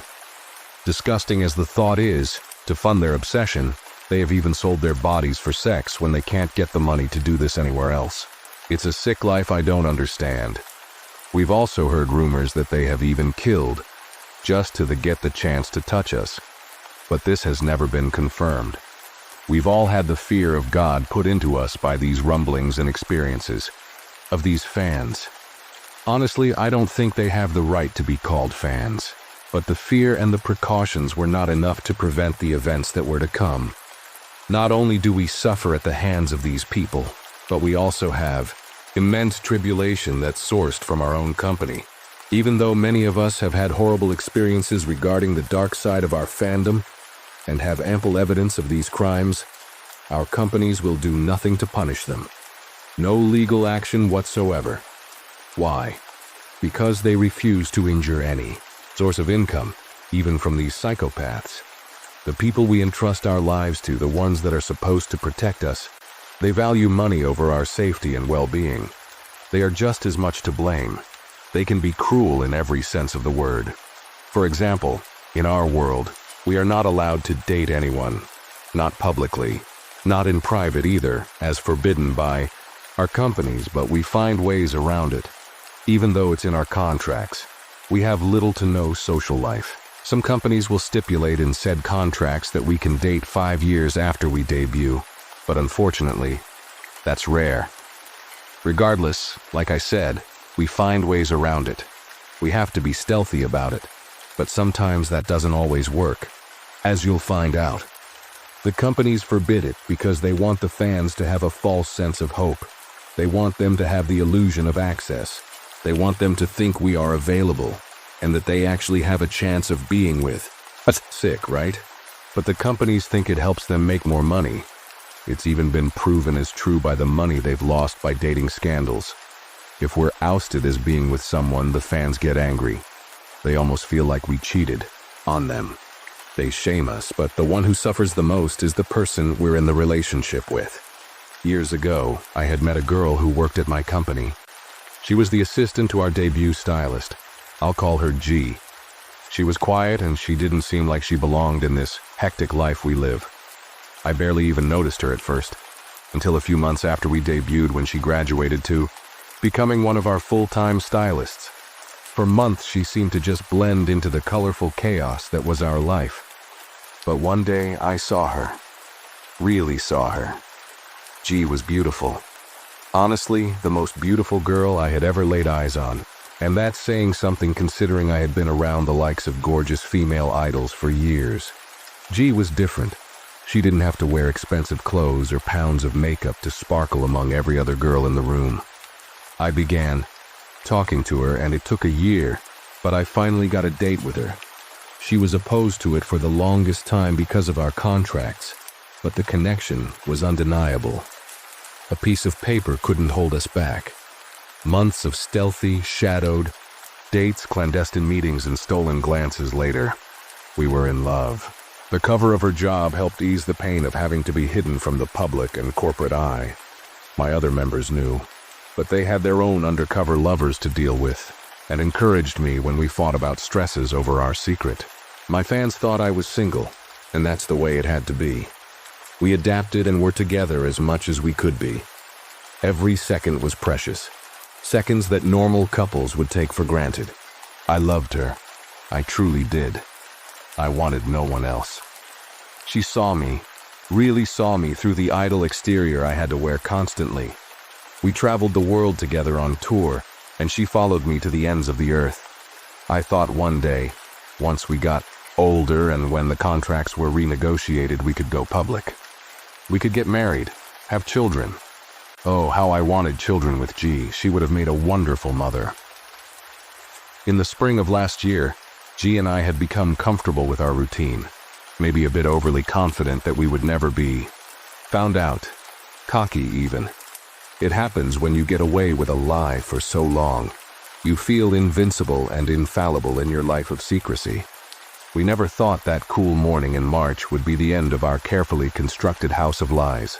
G and I awoke in the small private music studio I had rented as a cover for our rendezvous to a loud and eager pounding on the door. We both jumped up in a panic, not sure what was happening. I got dressed quickly as she hid under the bed. It was second nature to hide her at this point.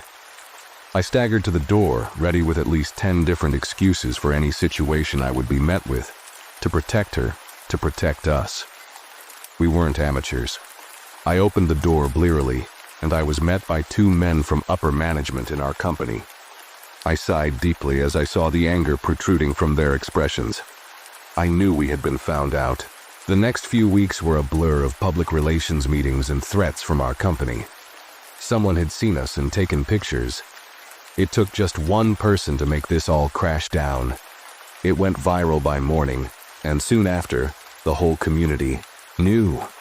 The fans knew. They felt betrayed and angry. Soon our entire relationship was under the microscope, and even though we were so careful to hide our love, the details of our private life were leaked. The fans, the industry, our company, they all knew how long we'd been together and what we'd been doing. They knew everything, no matter how much we denied and fought it. It was over. I was threatened with lawsuits and breach of contract. She was unceremoniously fired, and she was forbidden to see me ever again. We were both heartbroken for weeks. She was everything to me, and I would have given up all of this to be with her. Even my career I had spent years working on to achieve. But my company rules with an iron fist. You may be asking, why didn't you just walk away? Leave? I had worked my ass off for 7 long years to be where I was at the time. But even then, I still considered giving it all up for her. She was worth it, even though I cherished my career despite the hell I had to endure. However, in most situations you hear about, things are sometimes easier said than done. Like when you scream at a person to stop being stupid by running up the stairs in a horror movie instead of just running outside. You think you'd know better and make better, life-saving decisions. But do you really think you would? No one knows exactly how they would react or what would motivate your choices. Our culture is different than most. A culture that puts more emphasis on morality and respect. I respected my company and was raised to follow through with my promises. Be a man, especially if these promises took legal form in a contract. A few weeks after the scandal broke, my brothers in my group and my family had rallied around me and prevented any further legal action from being brought against me and G. They even helped us to see each other a few times. I really and truly thought we could weather this and come out of it together, more in love than ever. I never thought that my life would turn into what it is today. It was the end of September when I stopped receiving texts and phone calls from G. We had bought burner phones to speak when we could. I tried feverishly to contact her, but her phone was off. I thought maybe she had changed her mind. Maybe this became too much. Maybe she needed some space. Maybe my company had found out how we communicated and was able to break that lifeline again. She had been forced to move back 5 hours away from Seoul after she was fired to live with her family. She didn't want to leave, but she had no choice. Not only had the company blackballed her at every company in Korea, but they also accompanied said threats with legal repercussions.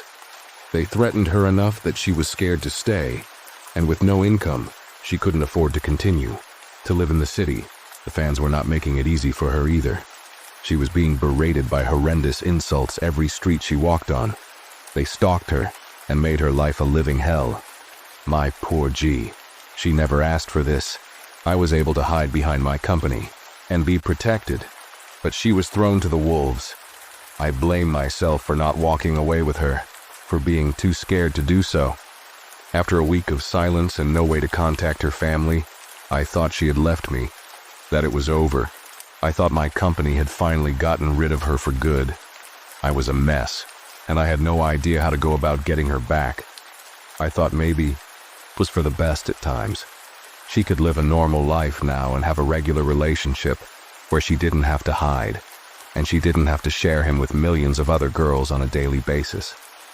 I didn't leave my room for days.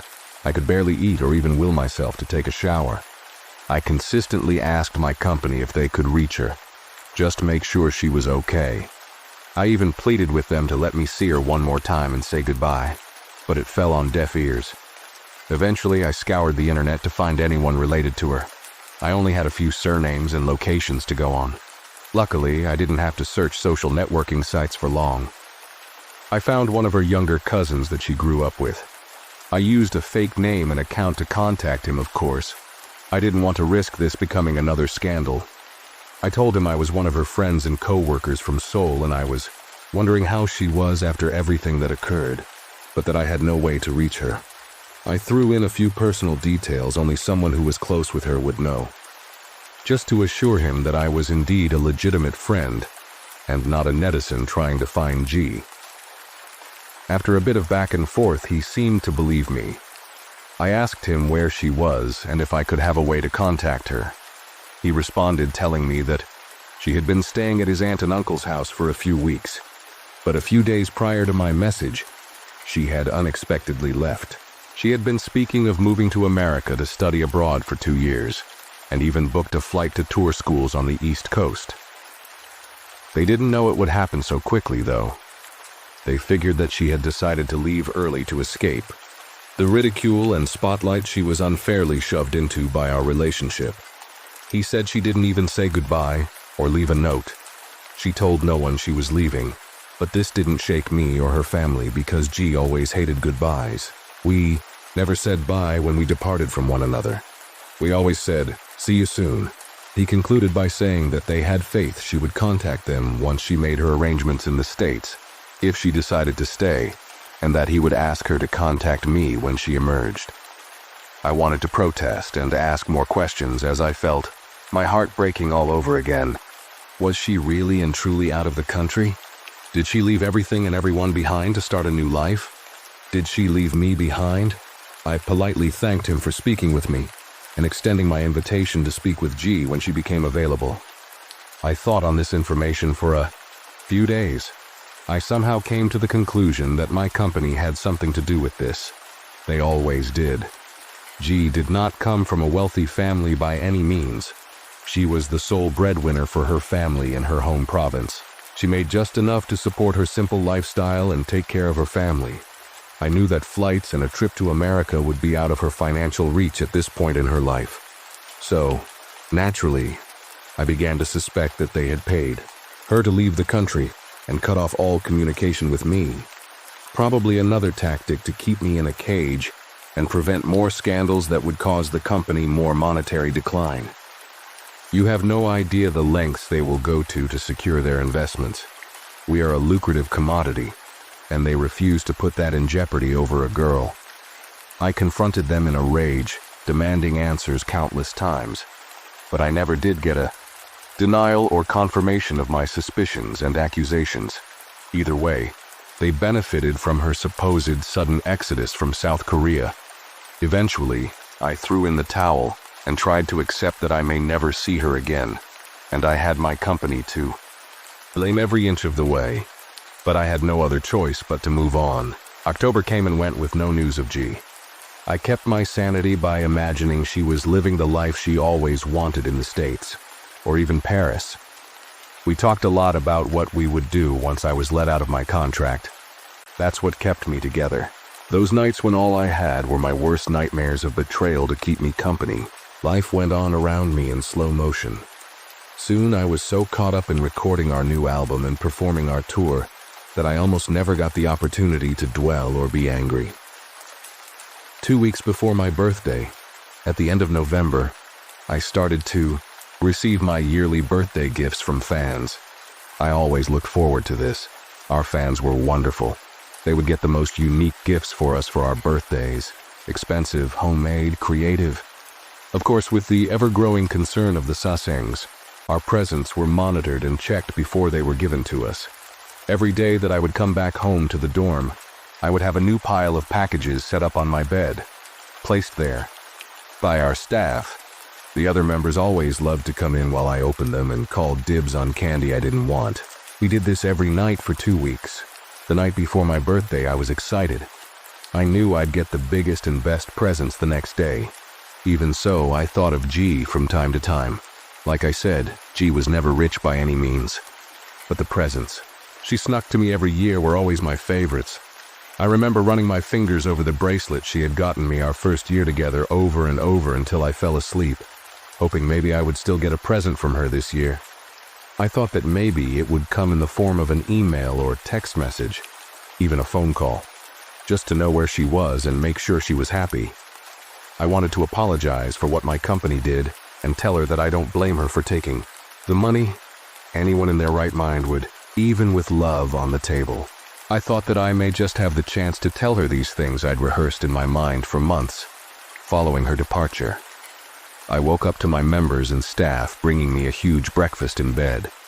The day consisted of a few appearances and a filmed adventure to a water park that we would upload to YouTube later on.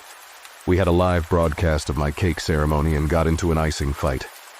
We returned back to the dorm, and I ran into my room expecting to see all of the best packages of presents to open. I was not disappointed when I turned the lights on and saw stacks and stacks of boxes to open everywhere. Like always, as soon as I sat down to begin, a few of my brothers came piling in to claim the unwanted candies and things I knew I'd never eat. We gathered around, talking about the day and laughing as we were on a sugar high.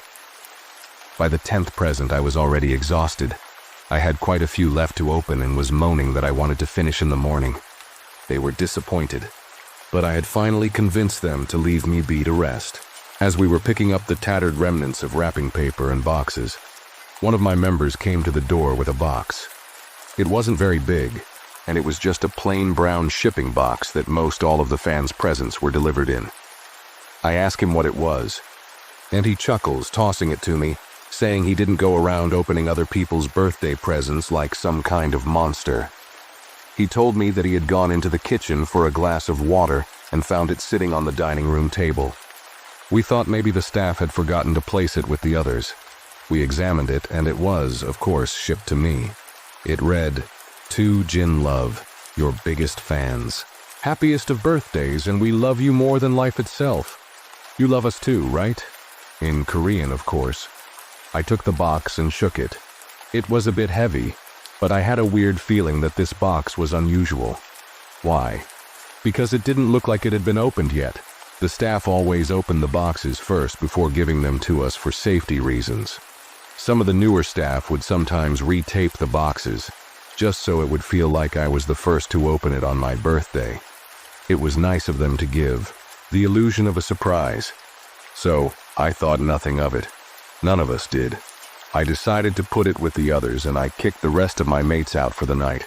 After eating the candy I wanted, and taking a few pictures with my gifts to put on social media, as a thank you to my fans, I got into bed. I lay there in the dark thinking about the day with contentment. Slowly, as always, G crept into my mind. I must have laid there for hours debating on whether or not I wanted to get up and finish opening my presents, reasoning that perhaps there was a present from her in the pile of unopened presents. I couldn't wait until morning.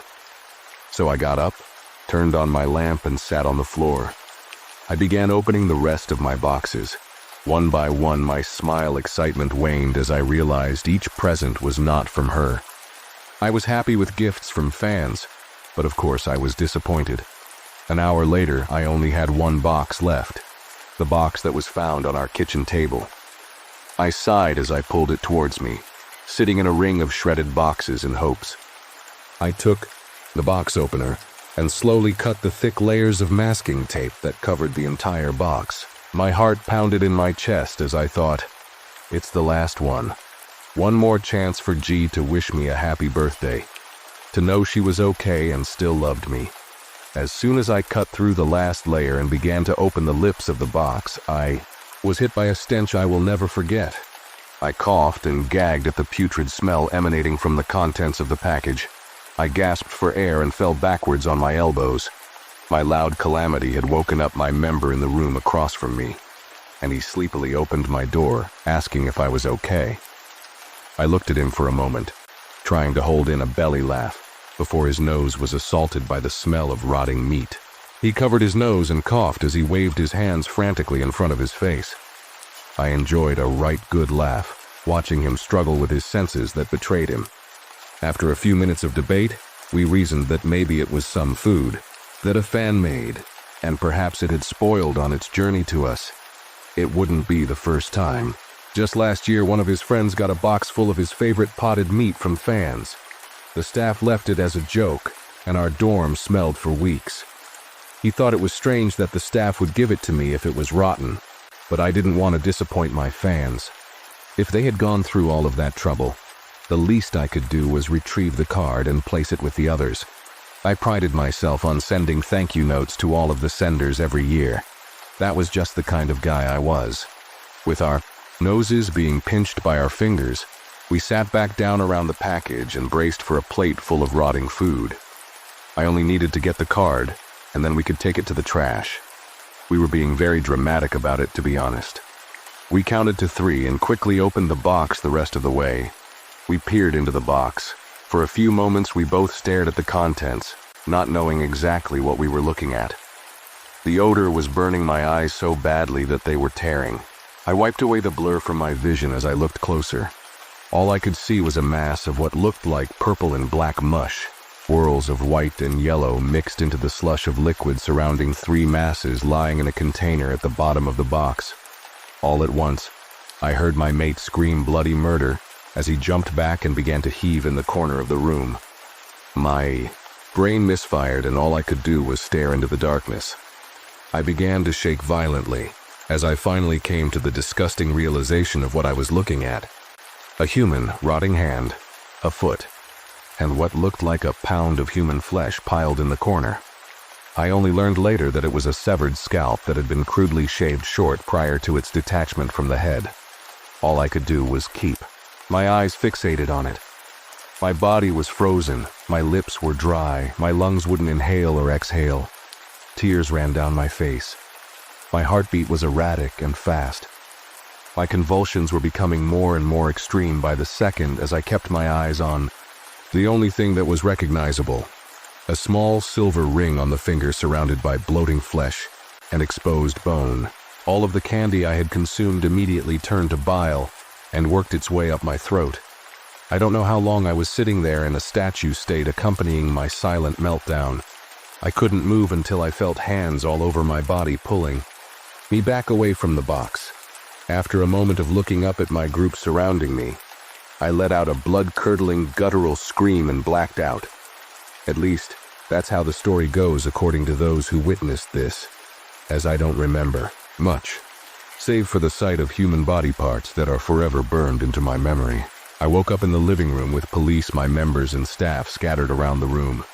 My manager was sitting next to me, looking at me with tears in her eyes. She held my hand gently and spoke to me in a soft voice. "I have no idea what," she said to me. All I could do was be silent and look at my surroundings. The voices that mumbled around me went quiet as everyone acknowledged that I came to. They all looked at me with concerned faces. The next few hours are sketchy in my memory. All I remember is being questioned by police on what was in the box and who sent it. I didn't know, or rather, my mind didn't let me know, for it was too traumatic to recover at the time. We were placed in a hotel down the street for a few days as the investigation was ongoing. Even so, our schedules were not altered to allow for time to digest the events. I wasn't surprised. Our company doesn't even allow us leave when we're injured, much less for a traumatic event. Eventually, I was told that the body parts found in the box belonged to G. They didn't have to tell me this, as I already knew this to be true. I recognized the ring on the rotting hand. Every day after the first package arrived, more were delivered. These contained the rest of her head being the last. All from different locations and provinces, all sent to me from my biggest fans. They never did find out who sent it, or how the first box wound up in our dorm with no one noticing. All they could tell me and her family was that the body looked to have been severely abused for months before she was murdered and dismembered.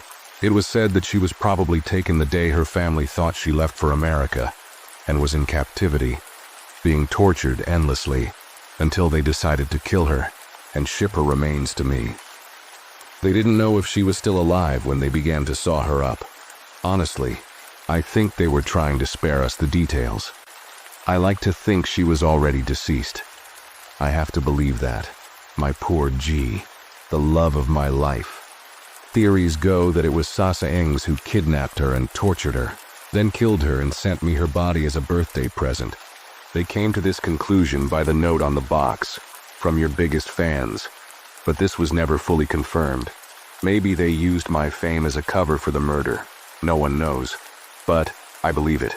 I can't even get my mind around the other theories, like that my company arranged this to make sure she would cause no more problems with their cash cow. That is beyond my mental capacity to accept, but it's not beyond the realm of possibility. Love makes people do crazy things. Love of a celebrity and the insanity that comes with it can cause people to go mad. Love of money can cause people to make decisions they would normally never consider. I don't think I cried once. Not after the first night. I couldn't. I was numb. I still am. That may have something to do with the medications I was given by our staff physicians to help with the anxiety. I've been forced to continue taking them to this day. I think about her every day, her smile, her voice. The last text message from her: "We'll be together. They will accept us eventually. I love you, Jin. See you soon." After the case went cold, They returned G's belongings that were found on her body to her family. They gave me the ring that was still on her left hand. The couple's ring I had given to her a month before we were exposed. The one thing I recognized in the mass of flesh and bone waiting at the bottom of the box. I keep it in my nightstand, with mine, but I never look at it. I can't. Not without my mind recalling that sight on that night rather than the happiness that should be connected with it. They never did run any news stories about her. I have a suspicion that my company paid off enough people to keep it quiet. I threatened many times to quit and disappear. I wanted no part of this life anymore. It stole and brutally destroyed the one person that I ever loved. I couldn't look at any of my fans anymore. Not without thinking in the back of my mind, were you the one that killed her? Was it you? Did you hack her body up and send it to me? It became a big enough issue that my company sent me away to a psychiatric facility for a month under the guise of working on my solo career. They refused to let me out of my contract, but as you have probably come to understand, this is no surprise. They threatened me with everything from my family and friends to my finances and legal recourse.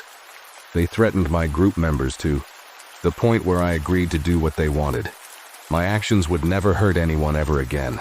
I make sure of this by no longer rocking the proverbial boat, which brings us to now. I'm sitting here in a small custodial closet in our company's building, typing this with only the glow from the screen, lighting my surroundings, hiding from them, my wardens, my tormentors. I'm just a shell of who I used to be. I record my music, I dance, I smile, and I do meet and greets. I do my job. My company makes sure of that. So, if you see an idol or celebrity on stage or wherever, and they're smiling and appear happy as can be, make sure to pause a moment. Really look at them and think about the journey they had to go on to get there. What secrets their company has hidden to make it so. The lives that have been ruined in the name of money and greed. The time and money you've spent on them, not realizing you only continue to feed the machine, therefore only making the industry tighten their chokehold on us. The ever-present monsters that lurk beyond your view, waiting for them and those they will eliminate to reach their goal. The suffering. Ask yourself, do they really want to be here? Or are they trapped? What have they given up? Lost? What's been taken from them? What secrets have been carefully woven to give you a false sense of access, entertainment, pleasure, and sovereignty over every aspect of their life? Then shake it off and forget about it, because you don't really care. Do you? That's why it was such an incredible stroke of luck when a girl my own age moved into my village the summer I turned 14. My own family consisted of my parents and my younger brother Tom, who, when I was 14 and he was on the cusp of 13, just seemed too immature for words, and spending time with him would only occur as a last resort. By some lucky miracle, the girl also had a younger brother, and on the day they moved in, my mum sent us both over to her house to introduce ourselves and bring round some Kendal mint cake, kind of a Cumbrian specialty for those of you not in the know. The girl, Katie, and I quickly became fast friends. She'd moved up from London after her dad had passed away from cancer, which obviously was a difficult adjustment for her for several reasons, and I remember being acutely aware that I had to tread carefully with her. It was just Katie, her brother, Michael, and her mum. The moment we met, I knew I'd like her. She was my age exactly, with a cool sense of style, unkempt hair pulled effortlessly up into a bun, a small nose ring glinting from her nostril, a fascination to me who was not even allowed to pierce my own ears. And she wore a t-shirt for a band I'd never heard of, its symbol a skull and crossbones. She didn't seem too put off by my own frumpy charity shop clothes and overly friendly, desperate demeanor either, which was a huge relief.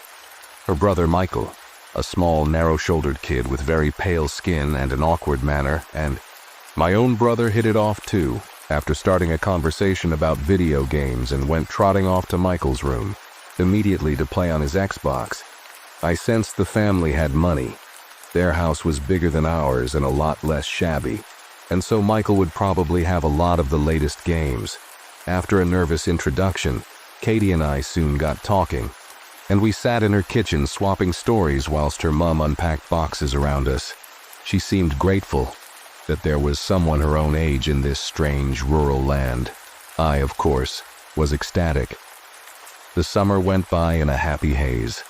Katie and I spent most days together, wandering down to the lake for a swim or hanging out in each other's bedrooms, larking about online or watching movies. Our brothers, likewise, found companionship in each other. And Katie's mum, who was from the area originally, made a friend in my own mum. When school came, Katie and I rode the bus together, and she assimilated effortlessly into our friendship. Group, another huge relief as I'd been concerned that she might be a bit out of our league. I spent a lot of my time trying to please her, making sure that she knew I was as mature as she was. Living in London, she'd experienced things I could only dream about, and the effort was tiring sometimes. But I didn't want her to move. Didn't find someone more interesting. My story really begins in the week leading up to the October half-term, where Katie had an idea. We'd been friends nearly 4 months, and I remember that the two of us were in my room one rainy autumn evening, watching a scary film on my laptop, I don't recall what, whilst trying to decide what I should give Katie for her birthday. The following week, she'd suggested concert tickets in London. I'd suggested a rather more affordable bath bomb from a gifty place we both liked. My parents were out of the house for whatever reason, so we were in charge. As the film got to a particularly tense, almost silent scene, we suddenly heard peals of laughter coming from my brother's room, which regrettably shared a wall with mine. I banged on it with my foot, telling the little pests to keep it down. My brother had reached a deeply troublesome, I thought, stage of development, where his teenage hormones had kicked in, and he was no longer the sweet, docile, slightly irritating child I had once known, and had turned into a moody, distant, intensely irritating monster. Of course, my kicking the wall had absolutely no effect, and after a couple of minutes of threatening various abuses through the plaster, I decided that I would simply have to go next door and carry out my threats in person. I burst into his room, thoroughly cranky at this point, to find that it was in pitch darkness. There are a few street lamps in my village, so when I say pitch, I mean pitch.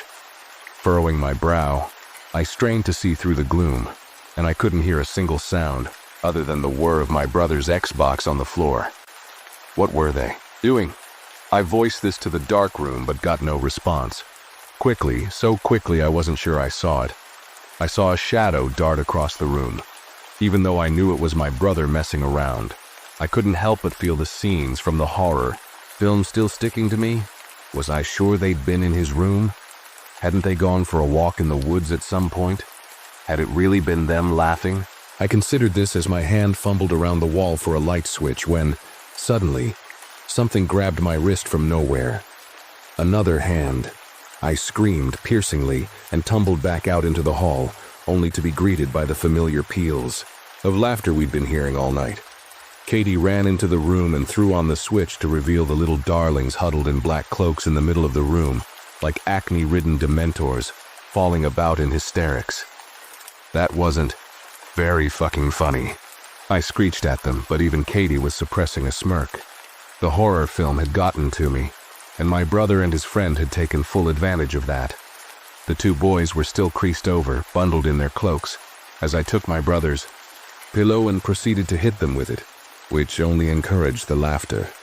We were just trying to be like old Mr. McCreepy. Tom said through guffaws. Who's Mr. McCreepy? Katie asked. You must have heard of Mr. McCreepy. Tom's eyes were wide, and he nodded at his friend to clarify the obvious. Everyone's heard of Mr. McCreepy. Michael sighed at two people he evidently considered imbeciles. He's that guy who owned the mannequin farm near Colby Village. Katie and I looked at each other and shrugged. Colby Village was 10 miles away. I'd had no reason to ever go there, and I didn't know much about it. I didn't know anything about a mannequin farm either. He killed a whole load of people there like 50 years ago, Tom interjected. He was this really creepy guy who made mannequins for shops, and probably other things. And he lured all these guys to his house by pretending to be a woman online. Then he bludgeoned them to death with an axe. And then he made mannequins. Out of their skin, added Michael with glee. Now, I'm going to pause here to explain that I am not a fan of horror. I don't do scary stories, creepypastas, or any of that stuff, and I usually hate scary films, and I was only watching one that night because I didn't want to look like a wuss in front of Katie, who had a taste for those sorts of things. Plus, there was a more than likely chance that my brother and his friend were lying, and I didn't want to entertain this for longer than was necessary. Katie, on the other hand, was looking at them, intrigued. There was an axe murderer who lived 10 miles from here? Yeah. And his name was Mr. McCreepy? No, you tool, Katie's brother sighed. His name was Martin McGreevy. That's just his nickname. Unusually, Katie let this insult slide without comment. What was his kill count? She asked. Tom and Michael looked at each other, less cocky now. Dunno, loads, probably. You could Google it. Haven't you Googled it? Nah, we just heard it around school. I laughed, wishing to bring this conversation to a close. Oh, sure, you guys heard it around school, so it must be true. It really did happen, Michael insisted. Everybody knows about it. It's coming up to the anniversary of his first murder on Halloween. Oh yeah, the fact that it happened on Halloween makes it all the more believable. I raised my eyebrows to the ceiling, then left them to it, returning to my own room and trying to shake off a strange, bubbling feeling in my stomach. For all of the bravado I'd shown, there was a part of me, a small part, that had a feeling they might possibly be telling the truth. Something had happened in that village a long time ago. I didn't think it happened how they described it, but the name rang a bell. The image of the mannequins was clear in my head. I could picture my parents at the breakfast table talking in hushed tones, the words Colby and murder and dummies bubbling from their lips when they thought I couldn't hear them. Katie came back into my room and I had my finger poised on the play button on my laptop, ready to scare ourselves silly again. Actually, I'm not really feeling this anymore, she said, and I breathed a huge internal sigh of relief. I'd quite like to look up that case. The relief quickly left me to be replaced by further anxiety. What, the thing they were on about? Katie, they're morons, I said. They'll be making it up. Probably. But I'd like to check just in case they're not. She slid onto the bed next to me and plucked the laptop from my hands before I had a chance to protest. She opened up a new tab and typed Colby Murder Cumbria Mannequins into the search bar. Sure enough, a whole swarm of articles popped up. Now there's a plot twist, she said, impressed. They weren't lying. I felt my palms growing sweaty as she clicked on the first article, and a picture of a man appeared. The man was reasonably average looking, about 40, with short, dark, cropped hair and a sallow face, like he hadn't eaten in a long time. Wearing a tartan shirt, but his hollow eyes looking intensely at the camera sent a chill of fear down my spine. I felt as though he was looking directly at me. This was Martin McGreevy, killer of 9 people, who had once lived just down the road. His time active wasn't 50 years ago, as Tom had said, but a much closer 19 back in 1999. Although anything pre-millennium was all the same to my brother, and I remembered hearing the stories still fresh to the residents when I was a child. I can't remember exactly which articles we looked at, but the story went like this. Martin McGreevy was a family man with a wife and a 4-year-old son who owned a successful home business making custom mannequins for shop windows. However, like a lot of people, he had his secrets. Unfortunately, Martin McGreevy's secret was that he liked to pose as beautiful women online, real and gullible men between the ages of 20 and 35, get them to send him nude pictures, and then lure them to his house under the pretense of hooking up. These were the days when the internet was still relatively new, and people were less cautious about it, so he was generally successful in his invitation. Once there, he tied them up and committed unspeakable acts of torture on them before eventually killing them. With a sharp implement, he would make his mannequins with. His wife apparently was aware of the entire situation and may even have been an accomplice. Once he killed the men, he made mannequins in their likeness, though not out of their skin, as the boys had claimed, and he treated them as though they were real. 9 mannequins were found in the cellar when the police raided the house. Once McGreevy became a suspect in the disappearances, he shot himself with a revolver, along with his wife and son. He was dead before they could even put handcuffs on him. I think that most people, after reading this, and reading the gory details as we did, which I will not relay here, would close the laptop and perhaps go to quietly throw up. Katie's curiosity, on the other hand, was piqued. She wanted to know more. She summoned the boys in, who said that, although they'd heard wildly exaggerated versions of this story at school, the human skin anecdote, for instance, it was basically the same story that they were familiar with, and it really had happened, in a farmhouse near the village of Colby. Well, that's just vile, I said. Those men died at the hands of that sicko. I hope he rots in jail. Why did you say you were acting like Martin McGreevy when you put on the cloaks? Asked Katie. 'Cause that's what he used to do. His wife would let them in and then he'd be down in the cellar. He would lie in wait for his victims, wearing the clothes he dressed his dummies in, and then pounce on them before they could do anything. How would anyone know that? I demanded. His wife survived the shooting. She gave the police full confession. She's still alive today in jail, Michael told me. Katie asked if anyone still lived at the farmhouse. Last I heard, it was abandoned, said Tom. They say his ghost still roams the rooms looking for more people to kill. They both started prancing around the room, swaying their arms and making howling sounds. Surely at 13 they were too old. For this, I looked at Katie to share a look of exasperation, but instead she was smiling. She had taken in the news of the abandoned house without comment, though I could see her expression changing, her dark eyes flickering with the formation of a plan.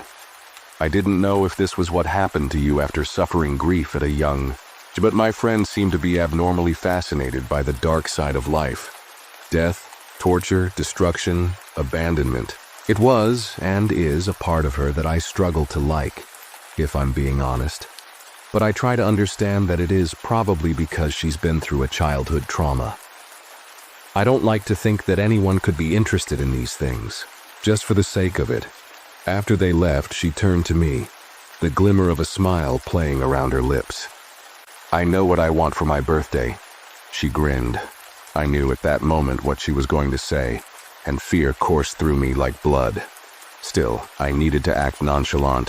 When you're a teenager, image is all that matters. I want to go and explore the mannequin farm, said my friend.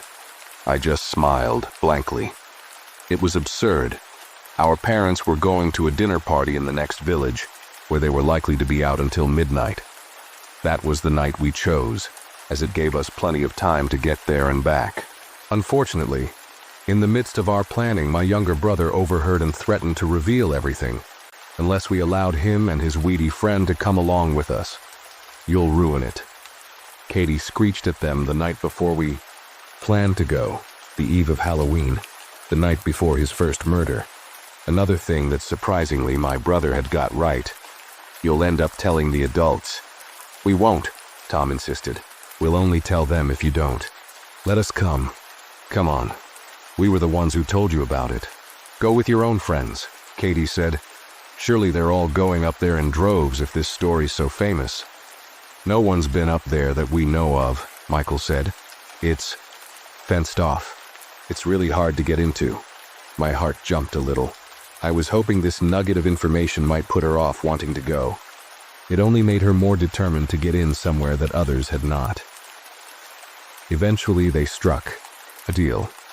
The boys would come with us if they could help us figure out how to get inside. Hands were shaken. Spit was proffered and subsequently discarded. We were ready. We set off after our parents left for their dinner party under the cloak of darkness. Katie had a rucksack on over her coat packed with torches, a map, and, most worryingly, even a knife. In case we run into any trouble, she said. Her birthday had been 2 days prior, and she walked up the dark lane ahead of me, her new pink Converse shining in the moonlight, practically bouncing with excitement. My heart was full of lead. The boys had also packed supplies, a penknife, because you never know, my brother said, and some rope, in case we need to scale any walls.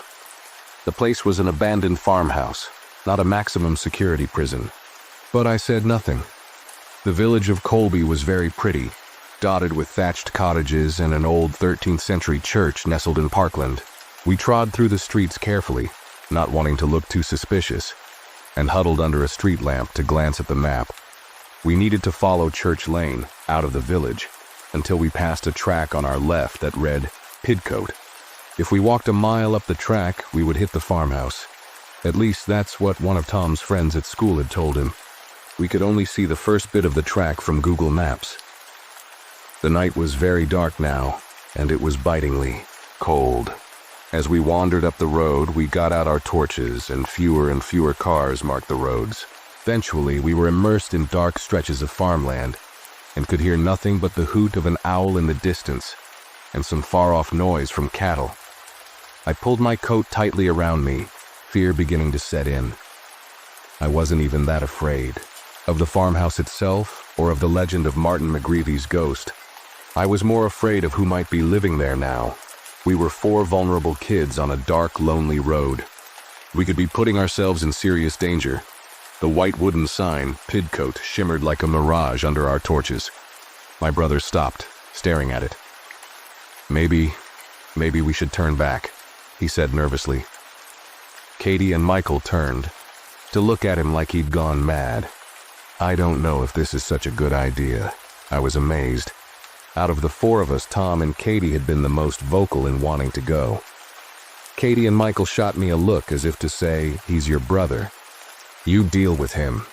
I saw the fear flickering in Tom's eyes and the irritation flickering in Katie's. I had to choose. Either you come with us or wait here, I said with as much courage as I could muster. We're not turning back now, I saw my friend smile with pleasure, and Tom's expression hardened. I'm coming, he said sulkily. I just meant if anyone else wanted to turn back. We trudged up the leaf-strewn track, mud claiming our shoes. I had a fleeting, gleeful thought that Katie's beautiful new Converse would be getting muddy, then suppressed it out of guilt.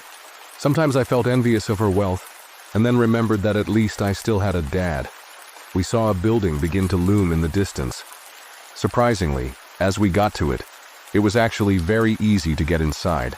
The fence surrounding it was wooden and not high, and we simply climbed over, finding ourselves on the other side with no trouble at all.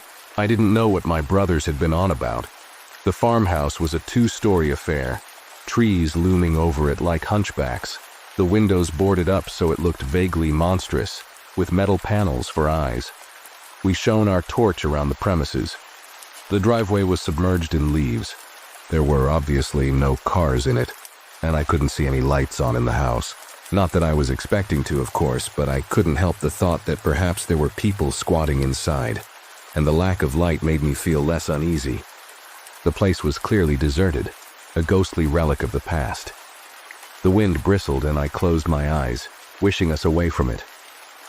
Well, we made it, I said. Shall we go back now? Katie looked at me as though I was bonkers. What? Go back? We're going inside. The words didn't come as a surprise to me, but I felt the full force of them even so. We're going inside. The front door gave way easily. It was rotting and falling off its hinges.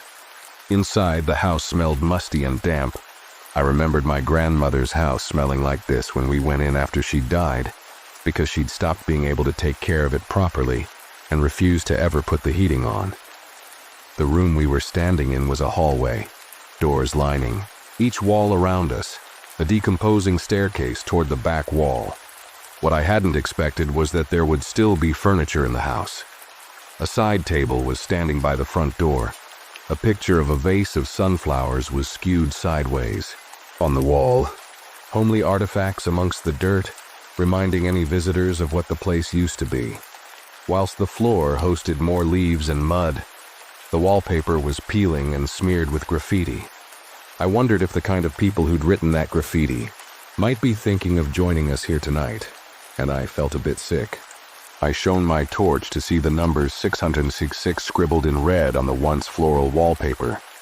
I realized that this would probably be the perfect location for dealing drugs. Cumbria was a boring place to grow up, and thus the drug trade was booming. Teenagers just didn't have anything else to do. "Let's split up," Katie said, the three most dreaded words in the English language. "Boys, you go upstairs. We'll explore down here. We'll all do the cellar together."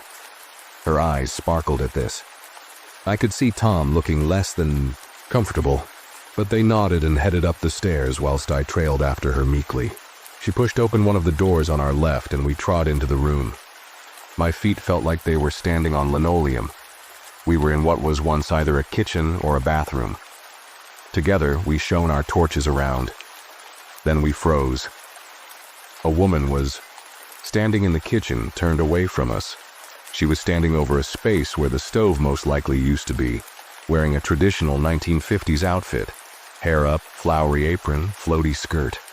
Every fiber in my body told me to run, but I was rooted to the spot, staring at this strange, stiff-looking woman who had not moved upon us entering the room.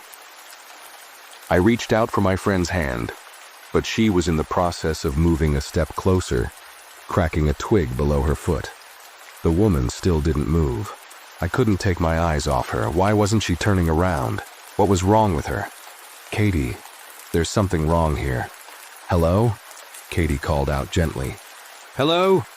She moved even closer to the woman before prodding her on the shoulder. I couldn't speak, waiting for it to turn around. What was she going to look like? It's a mannequin," my friend exclaimed, open-mouthed. "Of course." "What?" I drew closer to it as well, realizing as I brought my torch closer that it was indeed a mannequin. The hair was too stiff, the neck too white. I got close enough to see the other side of her, and most horrifyingly, the thing was faceless. No features at all other than a large smile that had been drawn on with what looked like crayon. The rest of it just a white, blank canvas. A figure with no eyes. "Jesus Christ," Katie said. I shone the torch around a little more and noticed that, on the floor, in the space where the stove should have been, was a frying pan lying on the dirt, with 2 plastic fried eggs and a sausage in it, the kind you might give to a child. "She's cooking," I said. Of course, McGravy had made mannequins for a living. But why was there one in the house now, all these years later? Some sort of sick joke by pranksters? Katie and I looked at each other, unsure whether to laugh or to cry. The sound of a scream from across the house meant we did neither. We ran to the sound, coming from upstairs, finding both our brothers huddled together in one of the bedrooms, pointing at the boarded-up window. We got closer to it to find a small bed, or what remained of a bed, rotten and smelly as it was, with the dummy of a child lying in it. This mannequin was more detailed than the one in the kitchen. It had a face carved into it, a nose and lips. Someone had even stuck 2 of those googly eyes you can buy for arts and crafts to its forehead, giving the odd impression that it was lying in bed with its eyes wide open. On top of its head was a mop of curly hair. "What the fuck is, that thing?" my brother asked. His voice was quivering. "Well, it's a mannequin, what do you think?" said Katie. "There's one in the kitchen, too." "There are more of them?" My brother really was losing his shit. I felt a little embarrassed, if I'm honest. Michael remained calm and composed, eyes fixed on the thing in the bed, his head cocked as though he were looking at a scientific oddity. "I've had enough," Tom said. "This place is too weird." "It's obviously just a prank," Katie said. "Someone's probably done it to scare stupid kids like us off the premises. Or it'll be some of those serial killer groupies trying to recreate the family home." "That's fucked up," my brother said, his face stark white. "Yeah."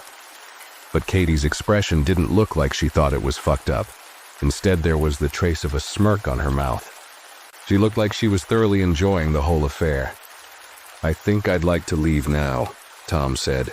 He looked at me. This was my chance to be a supportive older sister. "Well, maybe we've seen enough," I said. "This place is a bit freaky after all." "But we haven't done the cellar yet," Katie exclaimed. "That's the best bit." "I don't want to do the cellar. I've had enough," Tom persisted. "We've come out this far. There's a bad vibe in this place. I feel like something bad is going to happen." "Well, you can go home," Katie said. but I'm going to go and explore the cellar. You don't have to wait for me if you don't want to." This was a difficult situation. I really didn't want to choose between my friend and my brother, but it looked like I was going to have to. I stood, staring from one to the other of them. Katie's face hard, certain, my brother's pale and anxious. That was when we heard it.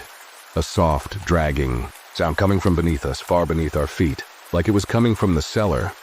I've never felt four people stop breathing at exactly the same moment, but that's what happened. Then we heard it again, a dragging sound, like someone dragging something heavy across a concrete floor. Advertisements. What was that? Michael was the first one to speak. For the first time, he was looking scared too. "We need to get out of here," said Tom, cautiously, ever so cautiously. We tiptoed across what was Martin McGravy's son's bedroom, headed out, into what had once been his landing, and crept down what had once been his staircase. The dragging sound started to grow louder, more urgent, as if it knew we were getting away. I grabbed my brother's hand. He, in turn, took Michael's arm. We made a beeline for the door when I realized that Katie hadn't moved. She was staring at the cellar door. "What are you doing?" I asked in a desperate whisper. The boys headed out into the open air, but she remained rigid, staring. "Well, aren't you curious?" she asked, even just a tiny bit. "No, I bloody well am not. I am. I want to see what's making that noise." I couldn't believe this. How could she be this stupid? As we were speaking, I noticed that the noise had stopped. Oh, my God, what if whatever it was had hurt us? "Katie, it could be dangerous down there. You don't know who it is. I'll just be quick." She was trance-like, moving towards the door as the sliver of moonlight from the front door fell across her face. And even as I grabbed her hand, she pulled away from me, stronger than I. "Katie, please." She opened the door, and before I could stop her, she was gone, heading down the steps. For God's sake. Nothing.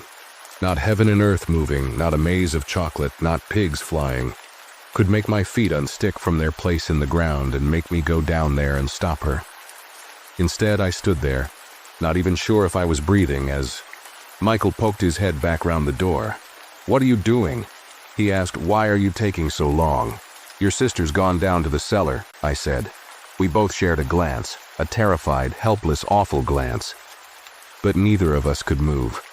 The dragging sound increased in volume again, the urgency amplified, filling my ears. And then we heard her scream.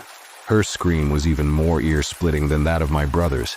It was the kind of scream a person makes when they are experiencing the last moments of their life. Both Michael and I ran toward the basement door and stood at the top of the steps, the torchlight falling in shards across the stairs. I took in the sight below. Katie, running back up the steps, her expression like that of a person being hunted. But nothing and no one was behind her. I moved the torch around to see a group of tall, shadowy figures lurking in the farthest corner of the room. 9 of them, stiff as boards, faceless. I felt my heart stop, but I couldn't understand why she was so frightened. They were only mannequins like the ones in the rest of the house, and then one of them moved.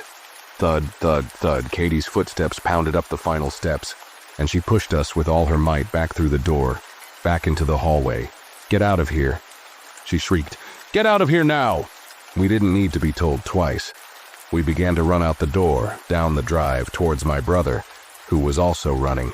We ran to the fence and climbed it and lost rucksacks and shoes and grazed our limbs in the process.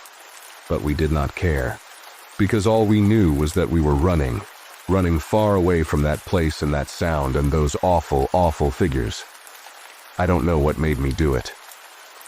Even now, when I look back on it, I'm not sure it was even real.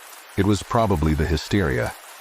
But I'm sure that when I looked back there, and I looked back there only once when I was twisting myself around on the fence, I'm sure I saw another figure standing in the doorway, another mannequin, a young girl, this time about 14.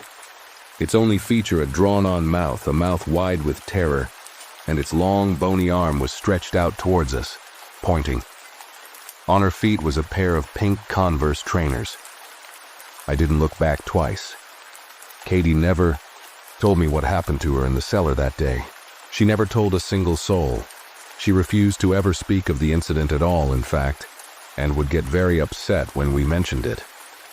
Once I asked her if she saw the figures in the cellar like I did, though I never mentioned the dummy wearing the Converse. She refused to engage with me.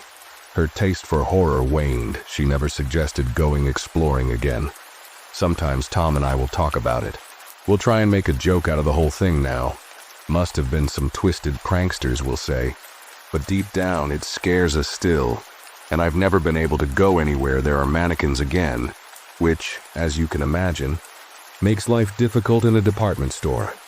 I don't know why someone chose to put those things in there. I don't know if they were mannequins made by McGravy himself, or whether they were brought there after his death, and I don't know how they knew that one of us would be wearing pink trainers. To ask those questions means delving deeper into the horror of that night. I've never been back to the farmhouse.